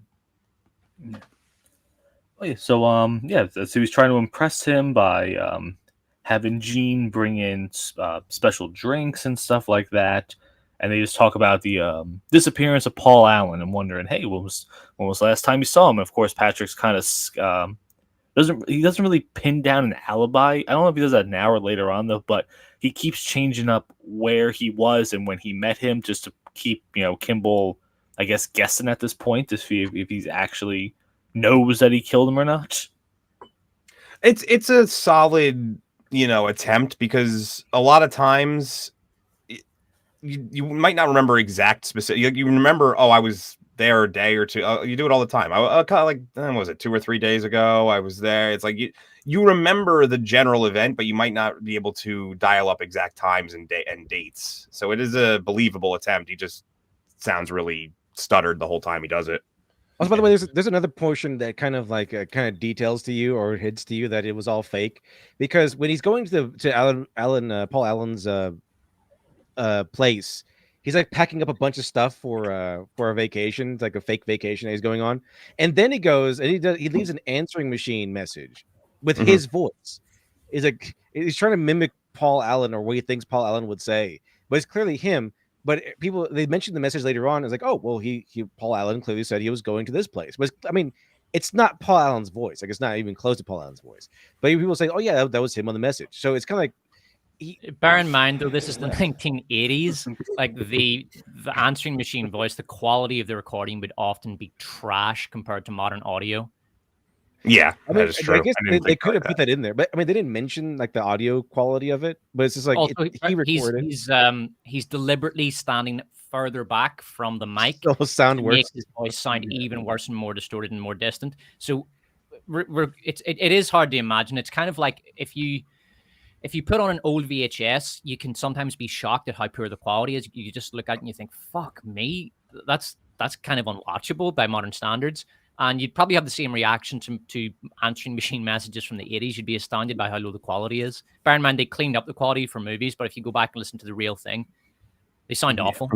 There's also a bit of drollery and leniency in the fact that, kind of the droll theme of the film is how interchangeable these guys are in their personalities and their looks and everything and their voices. So in a droll sense, you could give it a pass there as well. Nobody cares. Nobody, like, they'll come in. They think that, at one point they think that Patrick Bateman is Marcus Alberstram, and he has to go like, no, wait, I'm Patrick Bateman. Yeah, that's like the very end of the movie. It's no, I am this person. Like, what are you? It happens throughout. So that is a major part of this movie. Is like no one really cares. No one really cares who. The lawyer literally says to him, and obviously we're jumping way ahead here, but it's fine. He goes, I believed you until you said Bateman. He's such a lightweight. And so and he's talking to Bateman. So he doesn't even nobody knows who anybody is. It's even insanity. that part's kind of funny because Patrick Bateman puts so much effort into making himself look like a good person, and then the reality of it is that everyone just views Patrick Bateman as a dork. Yeah. Yeah. Can we go to part number 2, please? Yeah, sure. Yep. So crunches. Doing crunches while watching Texas Chainsaw Massacre in the background. Yeah. Then As you goes do. up, of course, and then he spends his nights going to pick up Christine the prostitute in the limo. And I question this part here though, because it's a limo, so he's not driving. So does the limo driver know what's going on here? That he's picking up a prostitute? Obviously, I mean, all why of would the he care? drivers have He's- a distinct vow of silence that they take. Yeah, I don't know. It's like limo customer confidentiality or something like that. Also, this woman has the worst bangs. He doesn't in the give a world for shit. some He's reason. paid. He doesn't give a fuck. Yeah, that's true though. Like, you know how many What'd you- murderers what'd you say about her? I've driven around? Joe, what'd you say about her? Oh, the worst bangs in the world. Yeah, that's Well, actually kind of a especially- theme because Gene has some is like a Yeah. terrible bob too. Like it's just they have terrible haircuts for the most part. Well, that wasn't an intentional gag in the movie. Is that everyone just looks terrible? It wasn't the book. It was the book, I think, that kind of started this gag, where they would describe a bunch of like fancy brands and fancy outfits, because most people probably wouldn't know what those look like. They'll just imagine movie stars. But in the book, they there's like all kinds of gaudy outfits, and so that was a joke in the book that I think they kind of brought into the movie. Where like, oh, it looks fine, but it does. Yeah, it doesn't look like how you would think it would look. Like these people, all these characters. I just realized he's not wearing like a standard business suit. He's wearing a full on fucking tuxedo right here. It's I a just tux, noticed. yeah. Well, the thing is, later on, he promises her a Dorsia type of night. Mhm. So yeah, he's definitely wearing a tuxedo, trying to impress her. As you can see, these two clips are the I face had he made. considered as getting a tuxedo T-shirt for this one, but because it fell as the one right before Memorial Day and is called American Psycho, I went with this shirt instead. I think I made the right choice. Yeah, absolutely. Yep. So he calls a second prostitute, Elizabeth, to show up, and I think this is where he has them pretend to call him Paul Allen, right? Yeah. Does he do that? Yes. So I figured he's just setting up an alibi or something, or But it's like the worst alibi because it's at his apartment. yeah, Like it's a really unreliable alibi. Why would Paul Allen call two prostitutes in Patrick Bateman's apartment? Like it doesn't make any sense. that's just I kind of feel like none it's a fantasy. He wants to be Paul Allen. yeah. Possibly. Yep. So he invites him to the bedroom. Of course, sets up the video camera, and has There is fun fact about the uncensored versus the censored version of this scene. There's only one small difference, and I don't know why they bothered to do it. In the unrated and rated version. The rated version, it's hey bend over so she can see your ass. Mhm. The unrated version is bend over so she can see your asshole. scandalous. I don't really know why they bothered to change that. I don't Don't just think look at it, eat it. Yeah. That's still in both versions. It doesn't like... Classy. Yep. So then this, I don't really understand about prostitutes. Can you do they stay over? Oh yeah, I afterwards? mean I'm an expert in prostitutes. I'll just go on with that. Sure, why Next. not? Well, I'm guessing that their time is money. So if he paid them $10,000, I'm sure they're just gonna stay. I don't think. I mean, if you have the money, I would assume that they would. I mean, it's like the movie Pretty Woman. He pays her for like the whole week. It's money and time. That's all it is. I do. One thing that I didn't you notice in this scene, by the way. Oh, it's the scene right before it, but he has a huge disdain for smoking. Huge. Every time it happens, every time it's brought up, it's like he has like a guttural reaction to it. I'm surprised because he smokes cigars though. He doesn't like cigarette smoke, I guess. It's of a course, different that's kind why. of smoking, though. When you Trash, cigars low generally THC. just kind of like poof in your mouth, basically. It's not like in your lungs. Cigars So are it's for like not- upper class, you know. Yeah, Exactly. Yeah, and also he doesn't. It's part of the whole, he tries to take care of his body thing. And smoking cigarettes is like pretty much one of the worst things you can do for your body. So yeah, pretty much. He doesn't like yeah. it when women do it, but there's always that guy recurringly smoking at the table when they're together. There's always that one guy smoking, so he doesn't like it when women do it. Yeah. I mean, he doesn't necessarily mention it, but he also treats all of those guys pretty badly. So I think that might play into it a little bit. And he wonders why Paul Allen is more popular than him. So afterward, this woman, she has something underneath her nose, though. Is that blood, or were they doing cocaine or something like that? He tortured her. He tortured both of them with all kinds of utensils and stuff. That's why they were so distraught when they leave. Oh, that was in the book, I'm guessing, or like? No, it was in the movie. I don't remember that. I mean, not the scene where they torture, but it's indicated that he tortures them. He pulls out a drawer full of torture tools, and then he says, "We're not done yet." And then it cuts to them leaving, very distraught and disheveled and bloody. And the next day, he picks up that prostitute again, like the other one with the bangs, and she goes like, "Oh yeah, that's why she's talking about like maybe I should get a lawyer and like sue you and stuff." And he tries to pay her off, and then she, for some reason, goes with him again. Yeah, because he pulls out another wad of $20,000. And she's like, "You can only spend that if you're alive," you know. Yeah, how can she sue? How can she sue him? I mean, he could just say, "I didn't pick her up." Yeah, there's a lot of gray area there, but I do know this from the book. It's one of the few details I know about the book is that he has a line in the book where he says he writes the check for her later and says that he doubts that she'll cash it because she probably doesn't she doesn't even have a bank account. Oh, yeah, so she says, I read her a check, but it's fine. She won't be cashing it. Yeah, because he plans to kill her. There is a funny part in the book. But it's just based on like how he views people. He sees like this one homeless lady who he just despises, I think, at first. Then he sees that she's pretty. She's young and pretty. And then he's like, you know what? He starts to feel sorry for her. And then so he takes out some money to put in her cup. And then it turns out that she wasn't homeless. And then he just put money in her coffee. It's just... Awesome. So the next day he's at lunch with his business associates. And then Carruthers shows up and shows him his brand new business card. By the way, they're having a very base conversation. It's like what were they talking about? The only women who have a personality are ugly women. That's because they have to make up for how ugly they are. I think it's Van Patten. He's talking about how he wants a woman who's like always horny but doesn't make things too slutty and is always quiet and shuts up and stuff. Yeah, basically he's explaining like the ultimate fantasy woman, basically like someone from porno. Yeah, and they're talking about like how none of these women like that he likes actually have any personality. It's like the only kind of women that have personality are ugly chicks. That's to make up for how ugly they are. And they have, I think the book at least they all high five every time they have one of these conversations. Yep. So Carruthers shows up with his very American of them. Americans just love high fiving everybody in proximity. If there's a person and you haven't high fived them, you better go do that shit. Yeah, I like that Louis Carruthers comes in with his own card. I don't even think they indicate that they like it. You're like, oh, nice Carruthers. I just realized his is backwards. Yeah, it says Carruthers Lewis. Yeah, he puts his last name before his first name. That's interesting. Works at Pierce. Nice.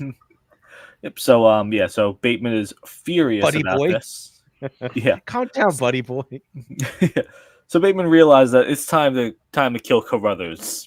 So he follows him into the bathroom and attempts to choke him as he's peeing. And this is just my absolute favorite part of this movie because he takes it as he's hitting on him.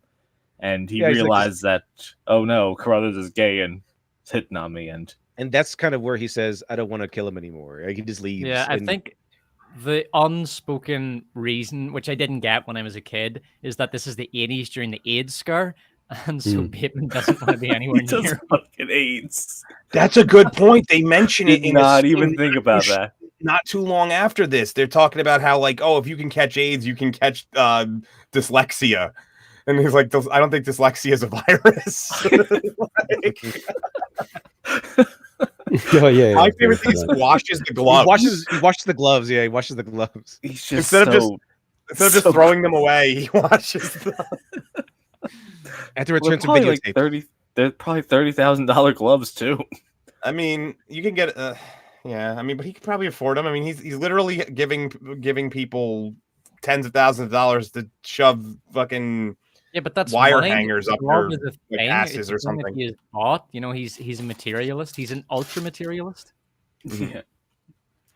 So so yes, Call me. call. It's Call kind of me. a shame that this never really pans out later on in the movie. I don't know why. But yeah, the Yeah, next this day, film was made on a budget of $7 million. Isn't that incredible? did it make money in the box office when it came out? Yeah, You think? got up to No, about it 25. flopped. Oh, No, okay. no, on a Not budget of decent. 7, it got to 25, so it's pretty good. That's pretty good. And back it wasn't, then. and it wasn't really marketed, so they probably didn't have much of a marketing budget to account Probably for nothing. anyway. Yeah, I mean, this would have been a really hard movie to Big market. success. This had a budget of $7 million. It made $34 million. Mhm. Yeah, Well, it's definitely mostly a just budget. interiors. So there's, apart from a couple of club scenes, it's mostly just interiors. So Yeah. well done on the budget. Yeah, absolutely. Just they Although made a great I move, but imagine not a lot. the costuming would have been extremely expensive for this. Well, in the credits, one of Yeah. the first things they do is thank a massive brand, and they have a huge thing in the credits just for that. So they would have probably got some deal, I think. That's a smart idea. Would this So- be the? I'm trying to think of other women who have directed male-oriented films. And the only one I can think of is Catherine Bigelow with The Hurt Locker. I think she did a fantastic job on that. You like the Hurt Locker? I did like The Hurt Locker, and I'll stand by it. No, the Hurt Locker's awful, man.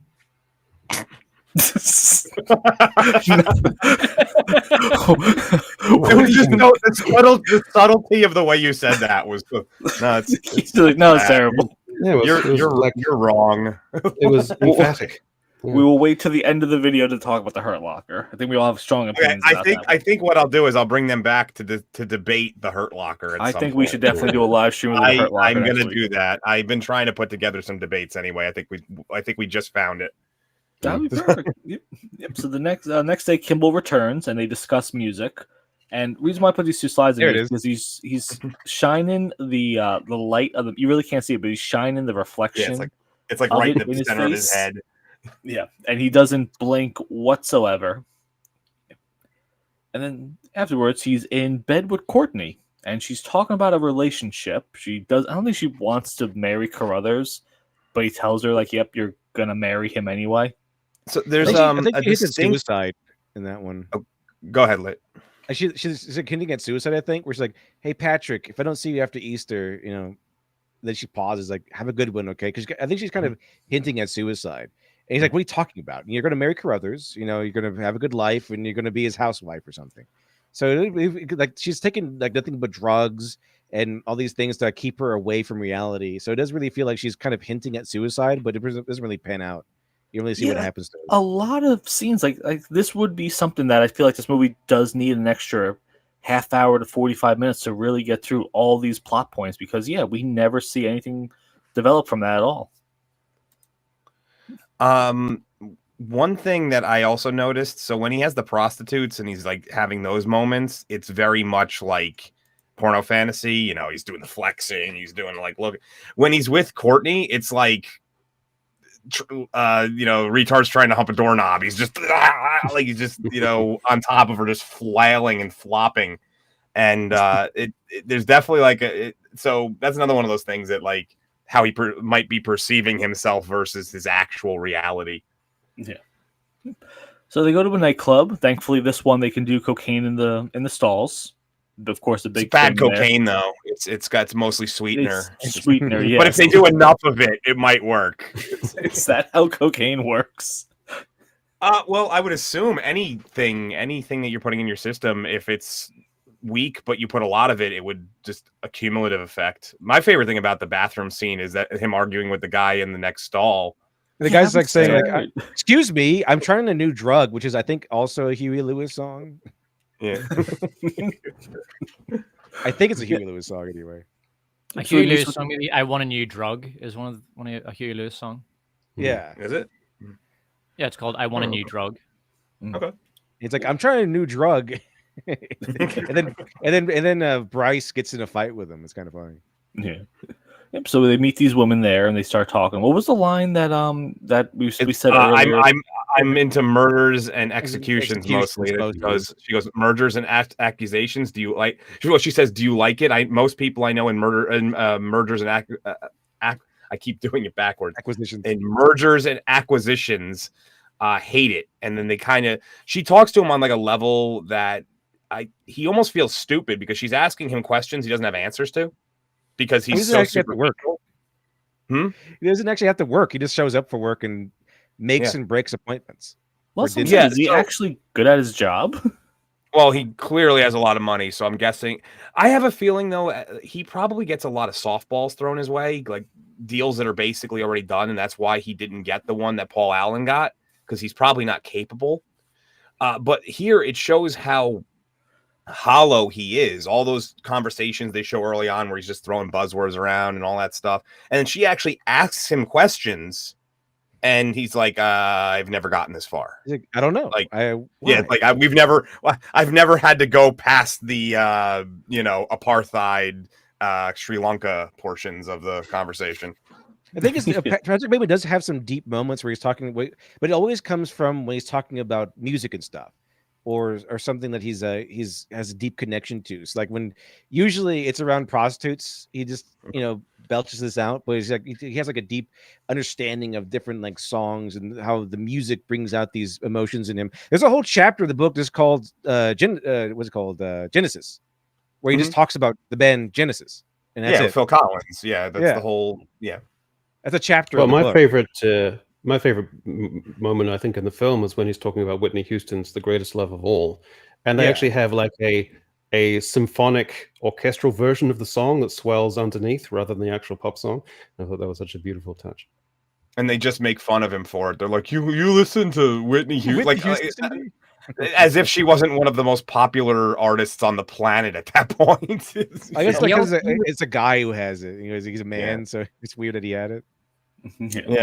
But it definitely and it's one thing that I did notice about this the first time that I really thought about this scene is it's challenging his ability to play that chameleon role that he's so happy about, that he could just do that. Is that here he actually the chameleon aspect is kind of peeled back and he doesn't really have an answer to it. But we never really see what happens to her. She did. The next episode is just playing with a lock of her hair. So we guess we just assume what happened to her last night. Someone was going to say something. Bonus. Bonus meat. He does a crossword puzzle terribly. And Jean comes in and he asks her, "What is she? Does she want to go to dinner tonight with him?" And they decide to go to his house to have a drink. Where does Jean want to go? Dorsia. Okay. And he mix the. You didn't even give him a name, Patrick. They know me there. That's one of my favorite scenes too, because I just love the guy in the background just screaming at him like, "I said no." Like, what? No, we don't have any room. He's like, no. 9 p.m. Great. See you then. 2 for 8:30. Great.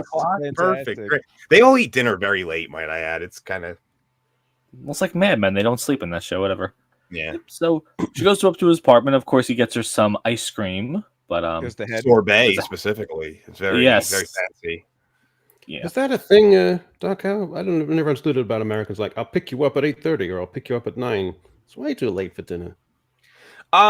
So yeah and no. It depends really. I get it's definitely more common in cities because like New York, even cities in New Jersey, Boston, places like that, they're just, Vegas. I mean, you don't ever go to sleep. But the if you're in more of a suburbia, rural, not as much. There's not as many things to do after a certain point. New York, though, you could easily you could get a full pizza made at like 3 a.m. if you really wanted. It's absolutely. Yeah.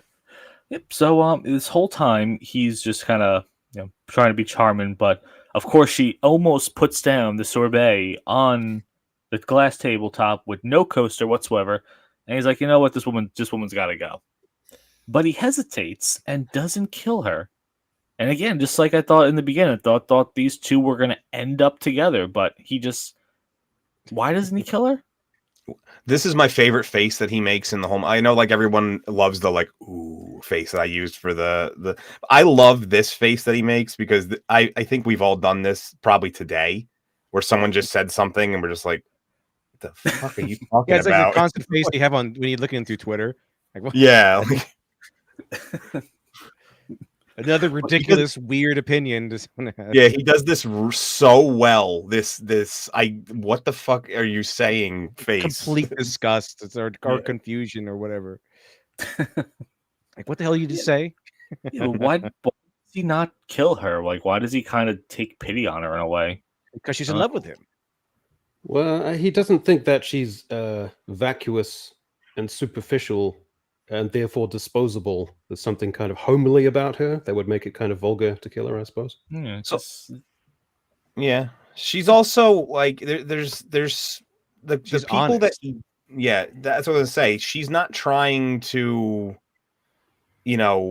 really deceive anybody or anything. It's just she's about the most pure character in the movie, and you can tell he actually wants to hurt her. He kind of uses the last little grip on his sane moment to convince her to leave instead. Yeah. I think there's a materialistic aspect to it as well. So, for example, we've seen that he couldn't throw away the gloves because they were too expensive, so he had to wash them.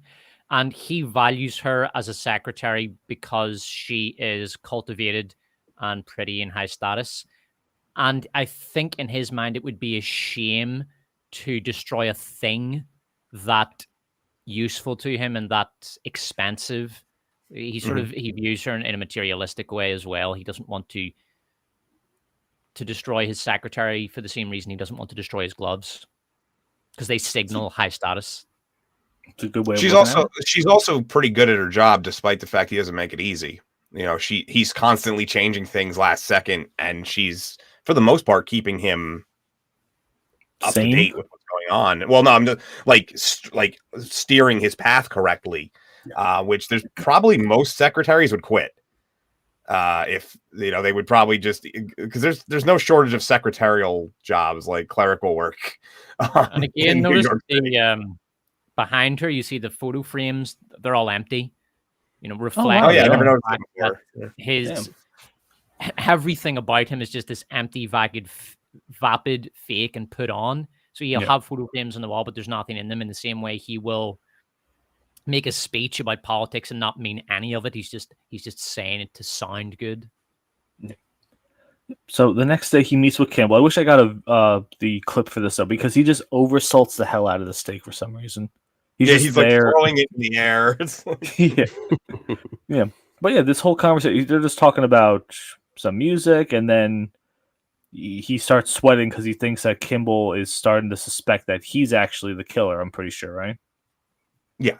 But yeah, then Kimball's about to give him an alibi, but he doesn't know it yet. So he's like, "Oh, he was with this person, and you." And he's like, "Oh yeah." And then Kimball kind of like mimics it. He's like, "Yeah, you must have slipped your mind." Like he's like mocking Patrick Bateman a little bit, like, "Oh, I guess it slipped your mind." But then he lets it go. So it kind of feels like his father took care of it, or something happened behind the scenes to let it go. Obviously, he was guilty, but. This is a good point, is that he himself is having trouble keeping track of like so this is the old if you tell the truth you never have to remember what you said, since he's been kind of creating all these sub lives so to say, and like all these little stories, they're all starting to get crossed up and he doesn't know who knows which one and what's going on. Yeah, so like when Kimball kind of first goes to him, he goes, "Oh yeah, I was on that day. I was with a date with a girl named something. I forgot what her name was." But then he goes, "Oh, that's not according to my Victoria. It was the one that he refuses to go out with. I think he used her name." Later on, he goes, "Oh, that's right. I was with that guy, and I must have gone out with Veronica or something like that." Veronica, yeah. No, he says both. That's why it was there. That's why he doesn't get the name right. Like once, like he keeps doing a different V name, and so that's part of it. Where it's like he can't keep it straight because like he can't remember any part of the lie he's told. Exactly. He also, So- I mean, I would also like to point out he does take medication, so his brain clearly doesn't work properly to begin with. Like there's some sort of chemical issue with his brain, so memories can be a little, like we said, he's an unreliable narrator even in his own life. Yeah. And then, of course, doing the cocaine and everything else too definitely weighs on it. So then that night he picks up the prostitute same prostitute. again. Yep, she just It's like that Go- scene. Anybody who's ever watched Futurama when they dissect Zoidberg, it's like one deviled egg, the same. He eats it, the same deviled egg. This Same is the deviled same egg. prostitute. Yep, and then he of course picks up another prostitute as well, and watches Who them happens just to be go the at it. director of the movie. Yes, It's really strange that the lady who wrote the screenplay insisted on becoming one of the people that Patrick Bateman kills, one of the victims. Yes. And she talks about that it's like a secretly homosexual movie and something like that, and doesn't understand why people like it. Well, it's so that's one of those things. I think a lot of people point to the scene that we were talking about before with the AIDS scare and all that stuff as him questioning his sexuality. I mean, and you can kind of you can always kind of slap that onto any ego-driven male character. You can always it's always an easy thing you could slap on as a deconstruction. Oh, he's they're just overcompensating for this. But that's the only scene you ever get that. I think he has severe addictions to the endorphins of sexuality and the pornography and all that stuff. I don't really get the sense that he doesn't think he's straight at any given point. Well, and as they're going at it, he decides to start biting her like a vampire, and chases Courtney out of the room. There's a house of 1,000 corpses yeah. in there. Yeah, There's in the room. well, if you go back one. The one on the right, that's the one that was talking to him outside of the club right there. Oh, really? Okay. This is another thing to indicate who that was it's the one all with the head? fake, because the prostitutes would have noticed the smell immediately when they walked in, but nobody. I mean, one's a prostitute and one's his cousin, and they both would have noticed the smell when they walked in. The cousin would definitely have commented on it because she's not maybe a prostitute has to keep her mouth shut because I mean, I'm sure they deal with all sorts of clients and Isn't maybe the smell bad the one sometimes. in But the- the cousin would definitely have said, "What the fuck is that smell?" But no one mentions it. isn't the one on the left the woman at the cross section that he It's stood kind of beside? hard to it tell. actually looks like her, Possibly. yeah. I imagine. Yeah, they every would also woman be that, way more decomposed than this, might I add.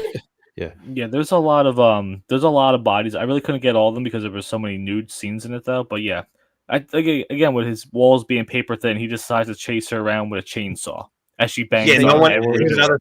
another thing. No one answers. I love how he has time to put his sneakers back. I was just gonna say that. But no one answers any of the doors like at all. She pounds on like 5 doors, not a single person. No I one. mean, he can't be running down the hallway with his bare feet. That's just gross. So I wouldn't be surprised if he owns all the apartments. Like he just I'm not gonna has lie, no by the neighbors way, at all.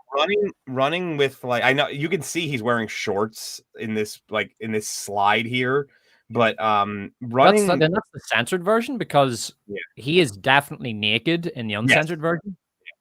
And that's the thing I was going to say. Running with your dick right next to a chainsaw, that is the most psychopathic thing this guy does in that's the a whole psycho movie. move. I did get the impression as well, because we're so incongruous that maybe he had rented out all the other apartments, because it would actually answer a few questions. About, That would make a lot of sense. And would you be surprised if he pretended that he had all these neighbors or something like that? It just seems like, if he rented out the entire floor, I wouldn't be shocked.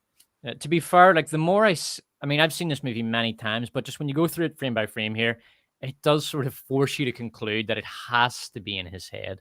Like there's no way that somebody could actually get away with this. Even the chainsaw here. He follows. I think you're going to say the thing I was going to say. Go ahead. Down the stairways and predicts her trajectory, despite the fact that she's running in squares. It's ridiculous. It's a fantasy. Of course, it's a hallucination. Also, Hold on, Daredevil did that. You can't chainsaws. You have to hold the button on the chainsaw for it to. If you drop it, it will. It has a kill switch. It'll just stop working. It doesn't just keep going. She didn't do the Hitchcock whip pan focus thing on the rack focus on this scene. I'm surprised she didn't do that on the stairwell. Well, as you And can see here, The director intended for all of this to be depicted as real within the story world. So as far as the director is concerned, this is not happening in his head. This is all happening for real. And she was very unhappy about how the ending was interpreted as indicating that it was all a dream in his head.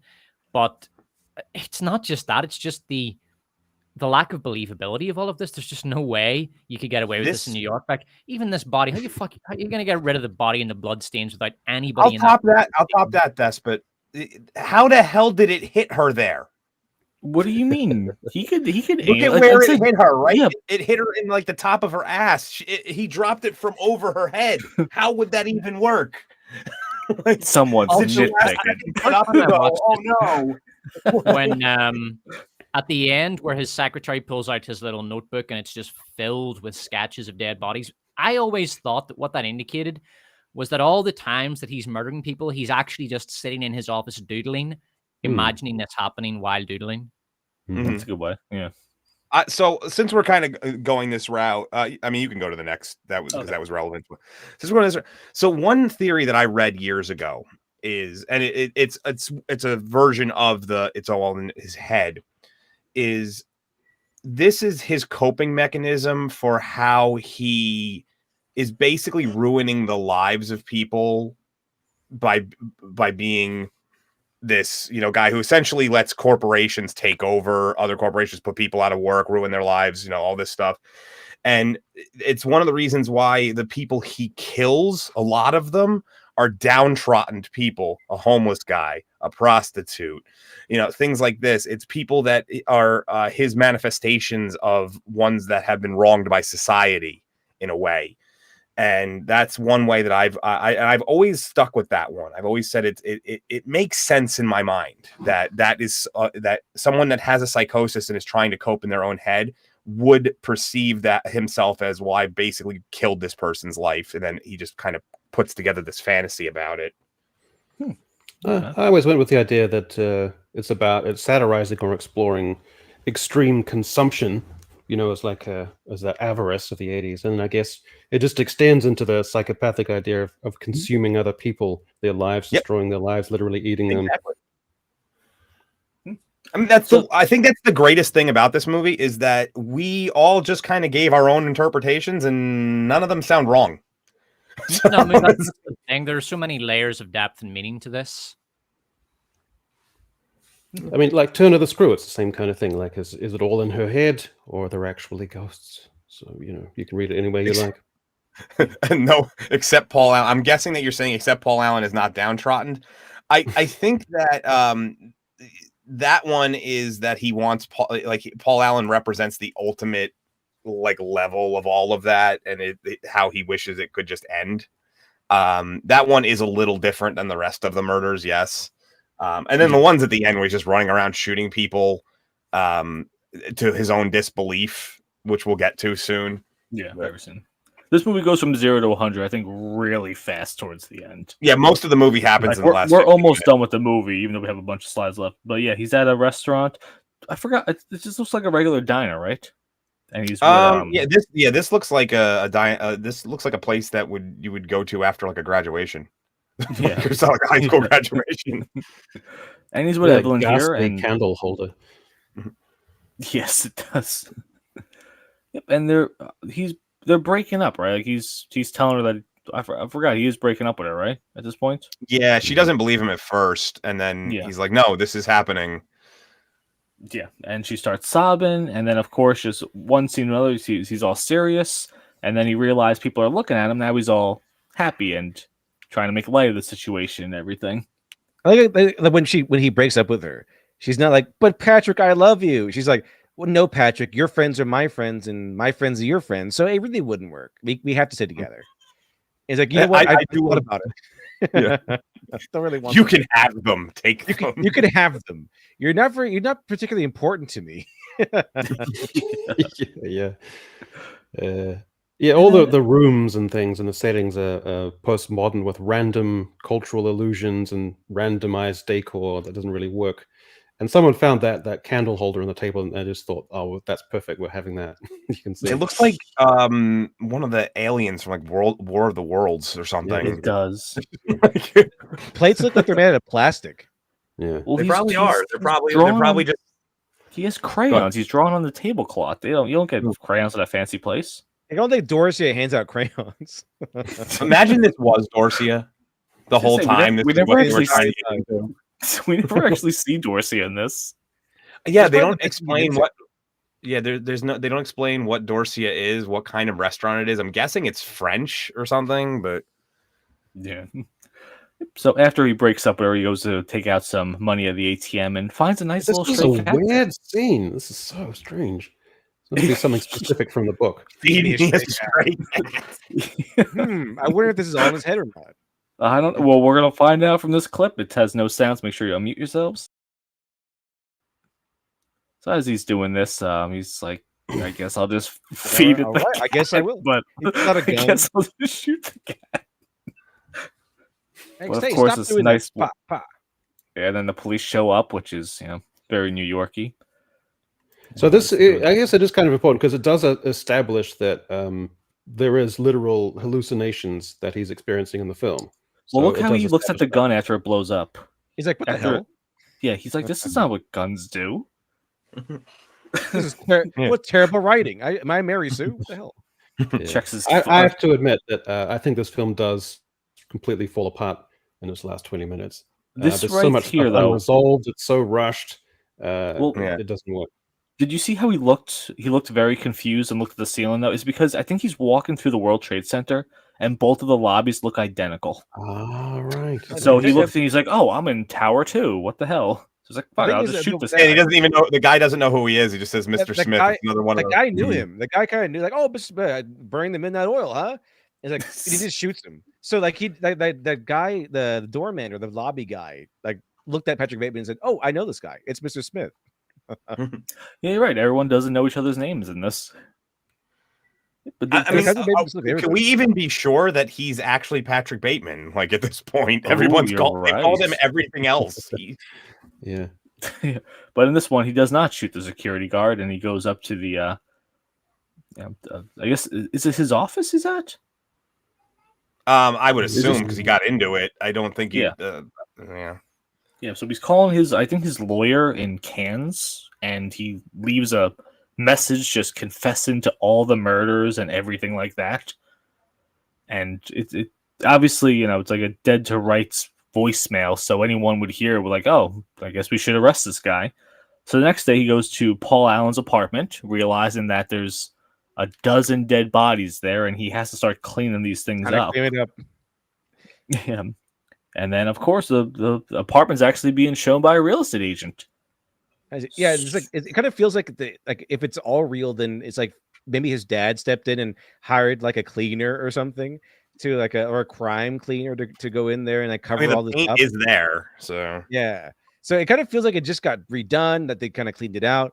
That I feel like somebody in power. There's some like his lawyer the first time I watched this and after the film, I was like, did his lawyer maybe kind of take that information from the voicemail, contact Patrick Bateman's father, and then Patrick Bateman's father kind of like went to work, kind of cover it all up and stuff.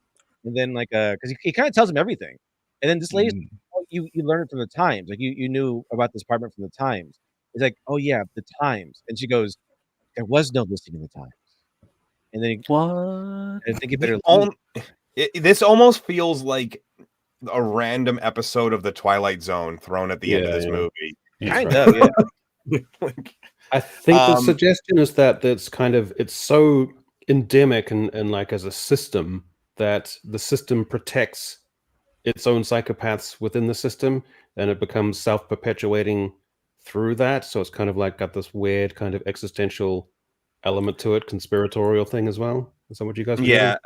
Well, and the fact that it's unreliable, because one of the things we're going to see very shortly, I wouldn't be shocked if it's like the next slide, is that the lawyer says that he had dinner with Paul Allen in London, but nobody knows who anybody is, so that's a useless detail. Like, That was why I Yeah. thought it was a lawyer covering everything up, because like the lawyer could just easily say, "Well, I saw him in London." Like he could just, as a witness, like I saw him in London, so obviously he was alive when I saw him. So Patrick Bateman can't possibly be guilty.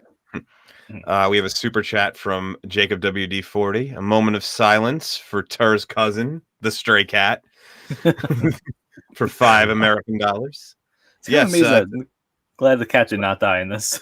yeah, Tar would have actually had a whole video put together for that, where he was like, here's my cousin, the cat. Yeah. So is the implication then, if we follow that other idea, that at some level he has this shocking compulsion, and at some level he wants to stop, but this kind of system won't allow him to stop, so it just continues to allow him the circumstances to stay being compulsive? Is that kind of like the weird existential thing that's going on there? That's incredibly deep, but I don't know. I That would- think what I love about this movie is that, like you said earlier on Dark Hour, that the theories that people have, you really Mhm. can't rule any of them out. Like if there was some father figure that was covering up from him all these years, that wouldn't shock me. If he rented out all the apartments in his building, that wouldn't shock me either. If there's all in his mind, if he's actually doing it, none of this stuff is shocking at all. So it's by the nature of the unreliable narrator that nothing that we see or hear, because it's a first person account, nothing can be trusted, essentially. Yeah, absolutely. It just needed one extra thing, like the lawyer he talks to, you see just a scene. It could be a silent scene looking down from a window of him talking to Willem Dafoe and brushing him off, or it just needed one extra scene to give just a little bit more context, I felt. I mean, it's smart that they didn't, because if it's either everything happens or nothing happens, that's the way I look at it. I don't think he's able to kill a homeless person and then able to do everything, or not able to do everything else. So I think it has to be either all or nothing with this. Bip. So the next day, he calls his secretary. He can't come to work. He's just screaming on the phone to work. Yeah. Just Yeah. say no. Yeah. So she looks through his books, and yeah, he just has Me knowing that she does marry him in the book is like, it's really funny seeing this scene, because it's like the Padme thing. Like Padme kind of married Anakin Skywalker after she learned that he committed genocide, and that's kind of when she changed her mind and decided to marry him. It's like, oh, I found his doodle book of crazy murderous crap. Time to marry him. He's such a good artist. Look at this contemporary. I didn't put the other slides in there because I didn't know if YouTube was going to ban us, but it was just a bunch of boobs and stuff like Yeah. that. I think Yeah, It's actually it's an unwritten tradition for this time slot to accidentally forget to censor a slide. So this is the first time we Yeah. haven't. I like how Bryce's on the Here's- phone with his like a 80s level cell phone. It's like a Yeah. British- Here's my interpretation then. The lawyer guy, it seems pretty clear to me, knows that he killed Alan and is essentially covering for him because he's coming up with this sophisticated alibi, and he's looking at Bateman in this kind of shrewd, ironical way. It's all taken care of. It's all part of this wider thing. And then the secretary who opens the book, the tension you're supposed to feel is that even if she's repulsed by it, and even if she showed it to someone or told anyone, it wouldn't matter because everything has been cleaned up and sterilized legally anyway. So is that like the little tension you're supposed to feel, the little irony? So if you do look at it from the perception of it's being covered up, you can kind of see the lawyer being like, "No, I had dinner," like basically feeding him this. There's no way that he's dead. It's a whatever the reverse of an alibi is. This person, like, because he's not trying to cover for Patrick in the traditional sense of like, you and me were together the day that it happened. It's more like, no, he's not dead. At least he wasn't dead back then. So it's discretion he's using. Yeah, it's I don't know there's got to be a term for that. It's not an alibi because This is why I also thought like Patrick Bateman was an idiot, and he's like he almost destroyed his own alibi. Like the guy that said, "Oh yeah, he was with us," with Kimball. It's like, because he was going to say like, "Oh, that's not that." According to the information I've received, you were not on the date with that girl then. You were in this other place, and that kind of felt like that was kind of part of the alibi. Like Kimball is probably not in on it or something. But it's like maybe they approached that guy to say, "Oh yeah, we need to cover for Bateman. Say he was with you," without giving the full details. And then Bateman, not knowing that, said, "Oh yeah, I was on a date that day," and he has no idea what's going on. And then, of course, maybe like either Kimball might have been on it at the very end or something, or he kind of realizes that, oh yeah, I guess you were here, weren't you? And like, there's nothing you can do. Like, he might know that Patrick Bateman is guilty, but there's no evidence. Like, he can't do anything about it. I feel that Kimball's the real deal, but I felt that he'd been neutralized at the end. I just felt that they needed an extra scene to just play with that a bit more. Well, the sad part is that I did read that they're trying to remake this movie with Austin Butler. So all of our theories, everything, they're just going to find a way to, I mean, Austin Butler does play a pretty good psychopath. So there was a good fan-made AI trailer where it looked like he was really good as Patrick Bateman, but that they're gonna all of our speculations, they're gonna answer it for us and tell us it's gonna be subverted. They don't have to do like a like intellectual movie anymore. It's just gonna be in your face. All the answers are there. It's going to be clumsy, toxic masculinity. It's going to be, clumsy literalism to it. It can't be a commentary on masculinity. It's going to have to be like toxic masculinity. Men are evil. Men are garbage. Men are just evil rapists or whatever. It's going to be total like modern day garbage. I get that, but this is not the movie to defend that. Yeah, true. This guy kind of is the worst.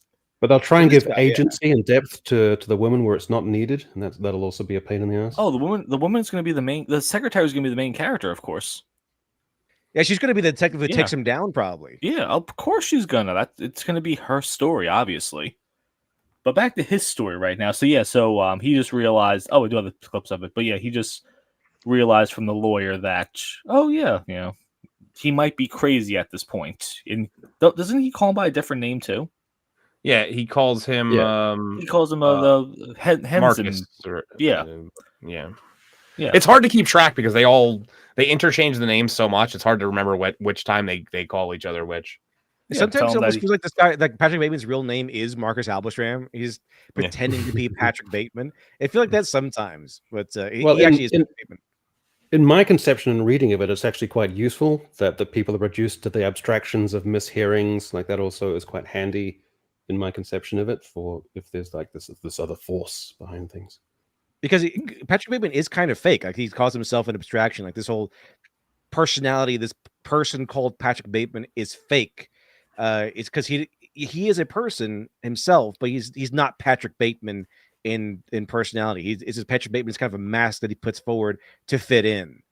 And that sort of thing. But Patrick Bateman is his real name because he does have a brother named Sean Bateman that pops up in several books and in American Psycho. Yeah, isn't he's the main character of Rules of Attraction, right? I think it's Rules of Attraction. Yeah. I want to say that's. I know that it's it was kind of like a shared universe before that was a thing that a lot of people were doing. It was like these seemingly disconnected stories that all had characters that were connected to other ones in some way. God, to think that used to be cool. Yeah. This idea of characters from different movies are characters from different movies are actually the same character, and it's all part of a shared universe. Like even if Quentin Tarantino was even doing a little bit of that, but now it's just it's so mainstream and sterile. Absolutely. Well, I need your interpretation of my interpretation. What's your interpretation of this lawyer dude? I don't think that the lawyer is covering up Bateman's murder because the logistics of it would simply be too difficult and it wouldn't be worth the risk given the salary that he's on. If the lawyer, let's say the lawyer went to this Hell's Kitchen apartment and thought, okay, fuck, Bateman says he's murdered somebody. So he goes to the Hell's Kitchen apartment and he finds this body. Well, from that lawyer's perspective, he's a Wall Street asshole too. If he can get a big murder trial, and this would be a big media murder trial, Wall Street asshole murders prostitutes and rivals. It's a national story at least. So it's going to make his name. He's going to want Bateman to go to trial, and he'll obviously defend him and play an insanity plea. But he's not going to cover it up. He doesn't have the skills to cover it up. He would need to have mafia connections to cover that up, and he doesn't need mafia connections. He's a Wall Street guy. So I don't think there's any way that But I'm not going with him specifically. I'm going with, firstly, the idea that he did kill that guy, but all the others to some varying degrees of hallucinations. That might be true that he does kill the second Paul one Allen. as a kind of meta insidious cabal is what I'm saying. Is it- Possibly, like he did kill Paul Allen, and the other guys found out about it, and they didn't want any negative attention come onto the firm, so they cleaned it up for him. Possibly, I mean that's certainly an interesting theory that the only real victim, the only person he kills in the movie, is Paul Allen, and it's swept under the carpet by the firm. That would even make sense. Like I think that's an interesting theory that does work. Yeah.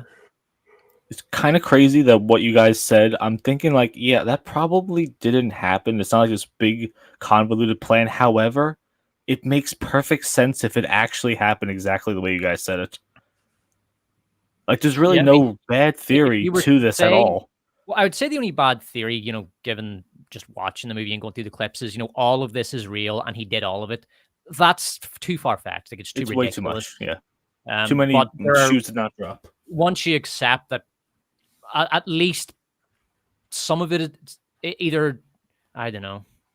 There's so many theories that go on, but that's the one that doesn't work. Like all of this is real and all of it happened. That simply doesn't work at all. I mean, even the ATM says, "Feed me a cat."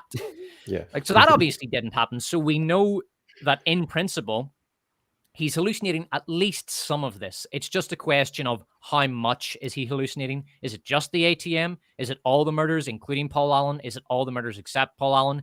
But he is definitely hallucinating at least some of this. Yeah.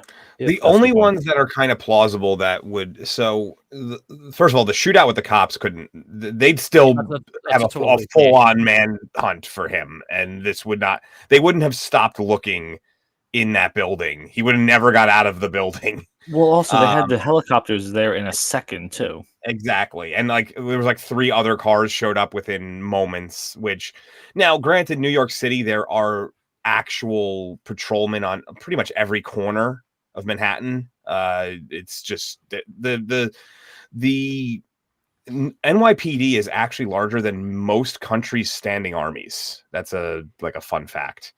Wow. Most countries, it's enormous. It's such a huge force, and that's because they literally put a person on essentially every street. And sometimes you'll be walking down street in Manhattan, and there'll just be like 30 cops just chilling in an area. It's like, and they're in full uniform on duty. I looked it up. It's 36,000 officers, according to Google Gemini. Wow, there's a lot of countries that just have like defense forces that are not particularly big. Britain's entire armed forces, I think, are like 72,000, something like that. Yeah. Wait, so you're telling me? Wait, so you're telling me in The Dark Knight Rises, 30,000 police officers went underground and Bane? No. Gotham they used Chicago, completely different. That's probably city. Double the amount. The Chicago's even worse. Yeah, like 20,000 police went into the sewers with 0 reconnaissance, 0 intelligence. They didn't send in a squad ahead to say, "Hey guys, can you do some recon?" No, just they all went in. But they all went in there. They're in there. They're in the sewers. Trust me, bro. Let's all go in all at once. But they all went in there with shaving cream too. Absolutely no way. My whole point is there's absolutely no way you would have a shootout on the streets of Manhattan and not get caught. It's just not happening. Well, I mean, he's slightly plausible is the random alleyway stabbing. That could happen because that's not where the police would be. Yeah. He's clearly going into a kind of like fugue state, like psychologically. It's ramping up. Oh, so So at this point, he doesn't know what to believe. We have a couple of quick shots of the stuff in the notebook, but he just tries to sit back down with his business partners, tries to just fit in with them. And the whole point, I think his voiceover says, "There are no more barriers to cross. My confession meant nothing." And he's thinking about the only one who doesn't have a cell phone on the table. Well, he lives in the moment. That's why. Yeah. And this is the moment. Yeah, just stares blankly, and we cut to black at this point, and just left knowing the ambiguous ending, and we all have our own theories that honestly they all actually make sense in the end. Yeah. The best part is that it doesn't need to be any not any one of them needs to be right. Yeah. You could also take the perspective that the actual plot, the ins and outs, aren't actually all that important, and it's just the theme and the vibes and the tropes in and of themselves as the kind of the point that can also be valid.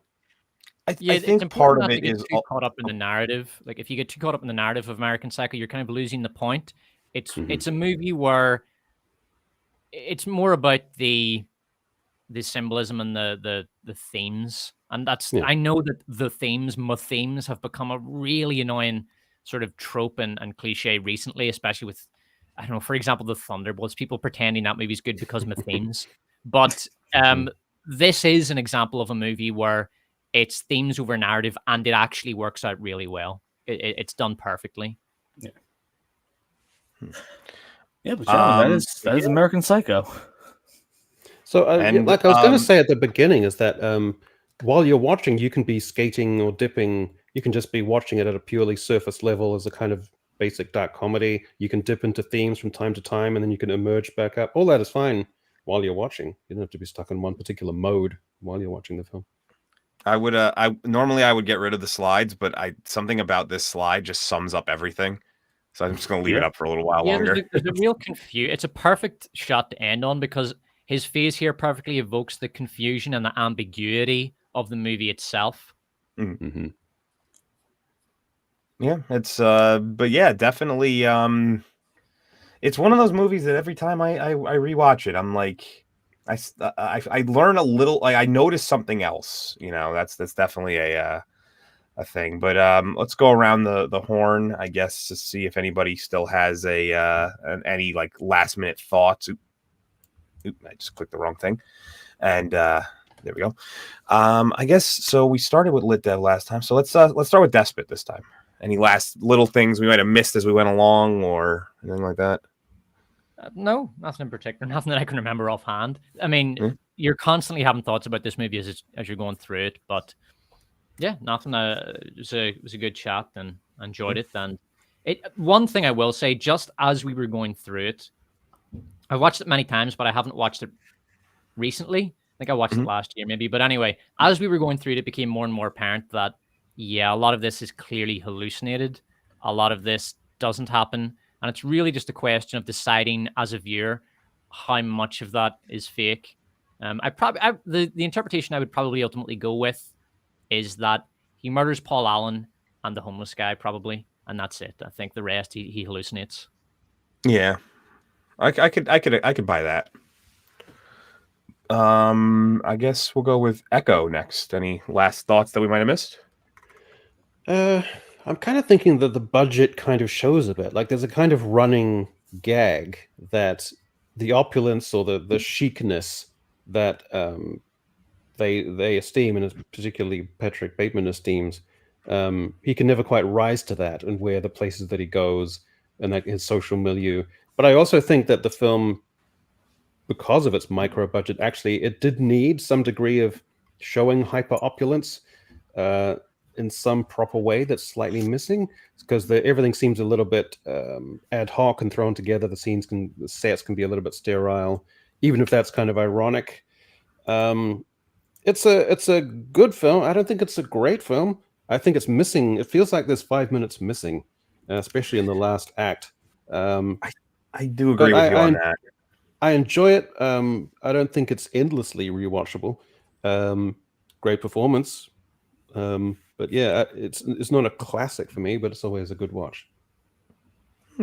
Yeah, I agree with you on that. That it's I feel like there was a few little tethers to the book that just got severed a little too quick. They probably should have followed a few storylines a little bit more as it went along. Some of what Despot and Lit Dev told us really kind of helped me out a little bit with understanding certain aspects. So I do agree that maybe about 5, maybe 10 more minutes would have been useful. Perhaps you could have just one more thought. They could have done more like visual effects to show hallucination or mental breakdown. Like in Fight Club, there's kind of visual distortions on the screen. Just a little bit of that done very subtly could have been a nice touch too. I think that might have ruined it, because I think at the end we're not supposed to think anything. So if we did see maybe the feed me the cat part, maybe it said insert card and then it distorted and went to feed me cat, then we'd know, okay, something's up here. Or vice versa, insert cat, and then he like shakes his head and says insert card, card. Like absolutely, that would change. I'm not speaking in terms of like that severely literal. I just mean things at the periphery of your vision, that kind of just tiny little touches. I'm thinking like There's several films that I can't think of anyone like that. Just very subtle things on the periphery of the vision would have been just little touches like that could have been nice. Yeah. Okay. Yeah. Lit Dev. Yes. Yeah. So, final thoughts. Overall, I do. It's one of my favorite movies of all time, alongside Fight Club. I think they kind of always had the idea that they're kind of the same, the two sides of the same coin. They kind of go over the same things, but from different perspectives. Brady Sandler's coming from a more kind of like elitist or society viewpoint, and then Chuck Palahniuk coming from a more like blue collar, street level viewpoint, because that's kind of where he began. He kind of began with his book of thoughts as he went through his like a low level, like blue collar kind of style job. I think he worked on cars. That's kind of where it was, and he kind of had these thoughts, and he turned out those thoughts into Fight Club, but they cover the same things, the ideas of masculinity, the questions we have about it, the identity of men being lost in this modern world of civilization. Patrick Bateman with his he has no idea what to do with himself. He has these urges and these confusions about himself, and he has no idea. All he can do is try to fit in a kind of like a bungling way. Like he looks at everyone around him and he tries to mimic what people do. And the only time he gets any satisfaction is when he kind of listens to music and allows that emotion to swell up, and then he gets made fun of for it. And no one understands him, and no one wants to listen to his emotions, his actual feelings that he does get from indulging in music. That's kind of seems to be his one actual pleasure throughout the film. And then we have Fight Club is kind of the same, kind of it explores something similar. The insistence on society that men should do nothing, that men shouldn't have legacy, that their only purpose is to make money for everyone else, and that men must abandon their yearning for legacy. And then Patrick Bateman has something similar where he has nothing to do. Like he has all these urges and he has these certain like desires and these feelings, but he has nothing to do with it. He's not building a legacy at his at Pearson Pierce. He just kind of like goes to work to get paid because he's expected to. Like what do I do now? I go to work, I get paid. And it's the same thing with Fight Club. What do I do now? I don't know. Go to college. What do I do now, Dad? I don't get married. And that sort of thing. Like you're going through the motions, and Patrick Bateman is trying to hide who he is, or he's trying to like kind of like embrace who he is or understand who he is, but also kind of hide because he knows that's against what society demands, and so he tries to fit in. Meanwhile, Fight Club is kind of the insistence on rebelling against that, the value of rebelling against this societal pressure for men to do nothing, for men to be compliant and to be soft and do as they're told, spend their lives building someone else's dream, someone else's legacy. And the kind of like both works kind of have this a hit on from different perspectives, this aimless nothing that men are going for in a civilization of such what we have now. And so with Patrick Bateman, I think at the end I think it ends with like an exit sign, like him wanting to leave or exit or escape and find something more meaningful. Like he says at the end of the movie, this confession has meant nothing. And it almost kind of feels like he wanted to be punished, like he wanted to be caught on some level. This has meant nothing. There is no purpose. There's no meaning. It's very nihilistic in his view anyway. And all of this is empty. His world is empty. The world he lives in is empty. Everyone around him is empty and thoughtless and vapid. And then the one thing that could have brought meaning was this punishment that he could get, that he kind of almost yearns for. And he confesses to his lawyer towards the end of the movie that he just really wants this to be out there, that he wants there to be meaning in life. And then at the end, it all goes away. He gets away with it. And it's a society that lets something like that happen is meaningless. And so his confession was meaningless. And so there's a lot of things in here that kind of hit on society and men and masculinity, and specifically idea of male identity, male vanity, and the idea that there's something missing in a lot of men's lives. I think a very concise version of what you just said is in Rocky IV, when Apollo says to Rocky, if there's no damn war, what's the point? What does the warrior have to live for? It's very like exactly. It's when you have these, and I think you hit on something really solid there. He's definitely more of an artistic person. Obviously, he draws, he listens to music, and he interprets it. I hit my microphone, and but he's stuck in this non-artistic job. He's stuck in this very corporate button-up, go to work and just go through the motions. And I think a lot of people, myself included, have been in that situation where they were just doing a job because they had to, because they have to make the money. In his instance, he's making a shit ton of money. But like, you know, we've all been there. And then eventually maybe you do find your outlet, you find a job that's more akin to what you want to do, and then your life becomes a lot better. The old thought process of if you love what you do, you never work a day in your life. And for him, it's clearly fantasizing or possibly actually murdering people. Like you generally can't make a living doing that. Joe, I guess that leaves you. Well, after hearing all the fantastic theories and everything, I'm going to quote Michael Scott from The Office. I understand nothing. I don't know. I watched this movie by myself to try to just absorb it myself. I really didn't watch a lot of fan theories. And then afterwards, I started looking at what other people said and then listening to you guys. Honestly, every theory makes sense. And I think that's what makes this movie maybe not the most iconic movie ever made, but it's certainly a movie that when you sit down and watch it or you talk about it with people, you're not talking about the same movie twice. Like every person that has any little insight to it, it just makes it better, I think. So it's definitely probably one of the most socially talked about movie because you can have a theory that sounds crazy at first, like the lawyer is covering everything up and he's melting the bodies in acid in the bathtub and everything. Like that. Yeah, where would he get the acid? Like what? Like that's one thing. Like where would he get the so? You just go down and buy sulfuric acid for no reason. Like it's.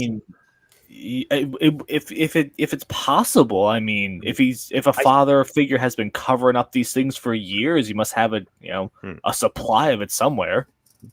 I think the term that I would use for what you were just saying though is it's thematically divisive. Yes.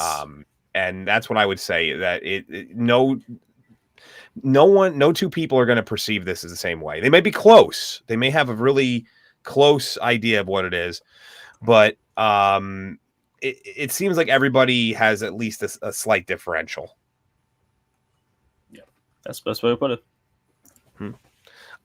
So I pretty much summed up my thoughts, kind of bouncing off of everybody. So I think I'm not going to do like an official one, but I will say that the poll, not our most voted in one of all time, only 17 votes on this one, but it was pretty close. 52% said no, it's not in Patrick's mind, and 47, which those two numbers don't add up because they don't do so it's probably like 47.3 and 52 or something like that. 52.3, 47.6 or something like that. Like it's much closer, but it's essentially a coin flip. It's one more vote. The other for yes, it would have been 50-50. So speaking of numbers, 68% on Rotten Tomatoes, a little shy of the 96% for the Hurt Locker. There, but I mean, it's also well below Black Panther: Wakanda Forever, which is, as we all know, a perfect film. 100%er, if you will. I mean, The Woman King got 99% on Rotten Tomatoes. That's better than all these movies. Wow. Well, they're equal on IMDb, so they're 7.5 each.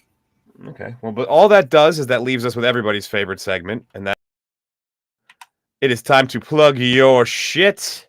This is where you tell us where you are, where you've been, what you have coming up, and if there's anything you want us to know about. I will start. The only person who hasn't started one is Echo, so we'll start with Echo today.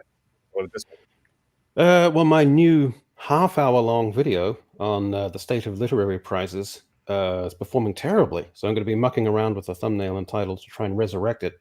Although, if experience tells me, it's that if I do literary videos, it usually takes about 3 or 4 days for them to start to ramp up. I don't know what that is.